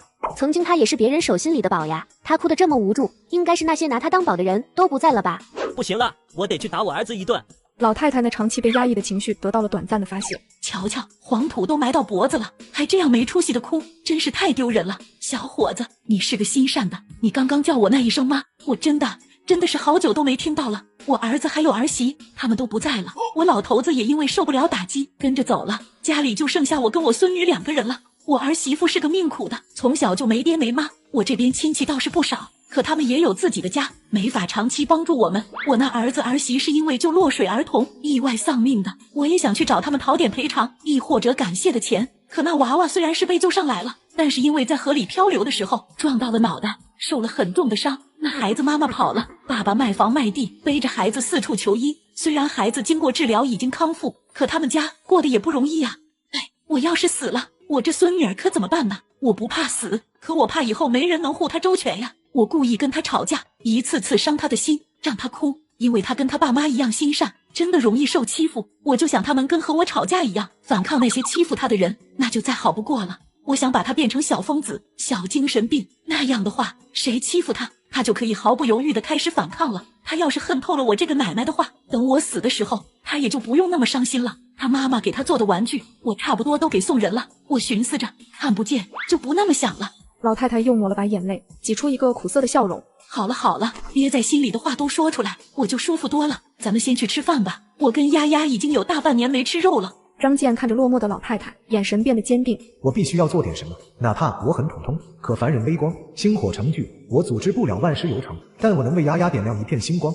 确定了心里的想法后，张健便和老太太商量。老人家，我知道你是还没有想好怎么和丫丫说她父母的事情，但是她早晚还是会知道的呀。我觉得还是不要瞒着了，她不知道爸爸妈妈不在了，会恨他们抛弃了她，想起你也会饱含恨意，她的余生完全有可能会在无尽的怨恨中度过。而且你失去的不比她少，你也失去了儿子儿媳，还有丈夫，你能做到这些，能想到这些，真的已经很不错了。不过那是之前，现在我来了，我愿意帮你，你愿意接受吗？我愿意，我很愿意，我什么都听你的，只要能让我的丫丫好好活下去。随后张健说了下自己的想法，又和老太太打听到了丫丫父母的目的所在。好，那您先把饭菜端出去，带孩子们吃饭，我需要借用一下您的厨房。哎，行，那就拜托了。张健掏出手机，向节目组申请组织一场募捐活动，而后他看向镜头。今天我见到了值得我仰望的人，他们为了去救不相干的人，牺牲了自己的生命，高尚也好，愚蠢也罢，世人评判，俗人眼光都不重要。重要的是，他们肯为一个素不相识的孩子伸出援手，他们把善意都留给了这个世界，我们又怎么忍心让他们的孩子，他们的妈妈一直处于刺骨的风雪中？我自认挡不住漫天风雪，可我知道他们头顶坍塌的天，我能遮住一点，他们头顶的风雪就少一点。我也知道，像我这样无名的人有很多，若你们愿意，我们就能把他们头顶那破碎的天给补齐。凡人微光，星火成聚，聚沙成塔，积土成山。如果你愿意与我一起补他们的天，就请献出一点爱心吧。张健的话没有任何技巧，全是真诚，瞬间点燃了直播间里那些观众的善意。之前我还骂老太太对孙女坏呢，现在想想，我真该死啊！我愿意伸出手，因为我不希望我的孩子万一哪天遇见危险、遇见困难的时候无人问津。这个世界需要爱。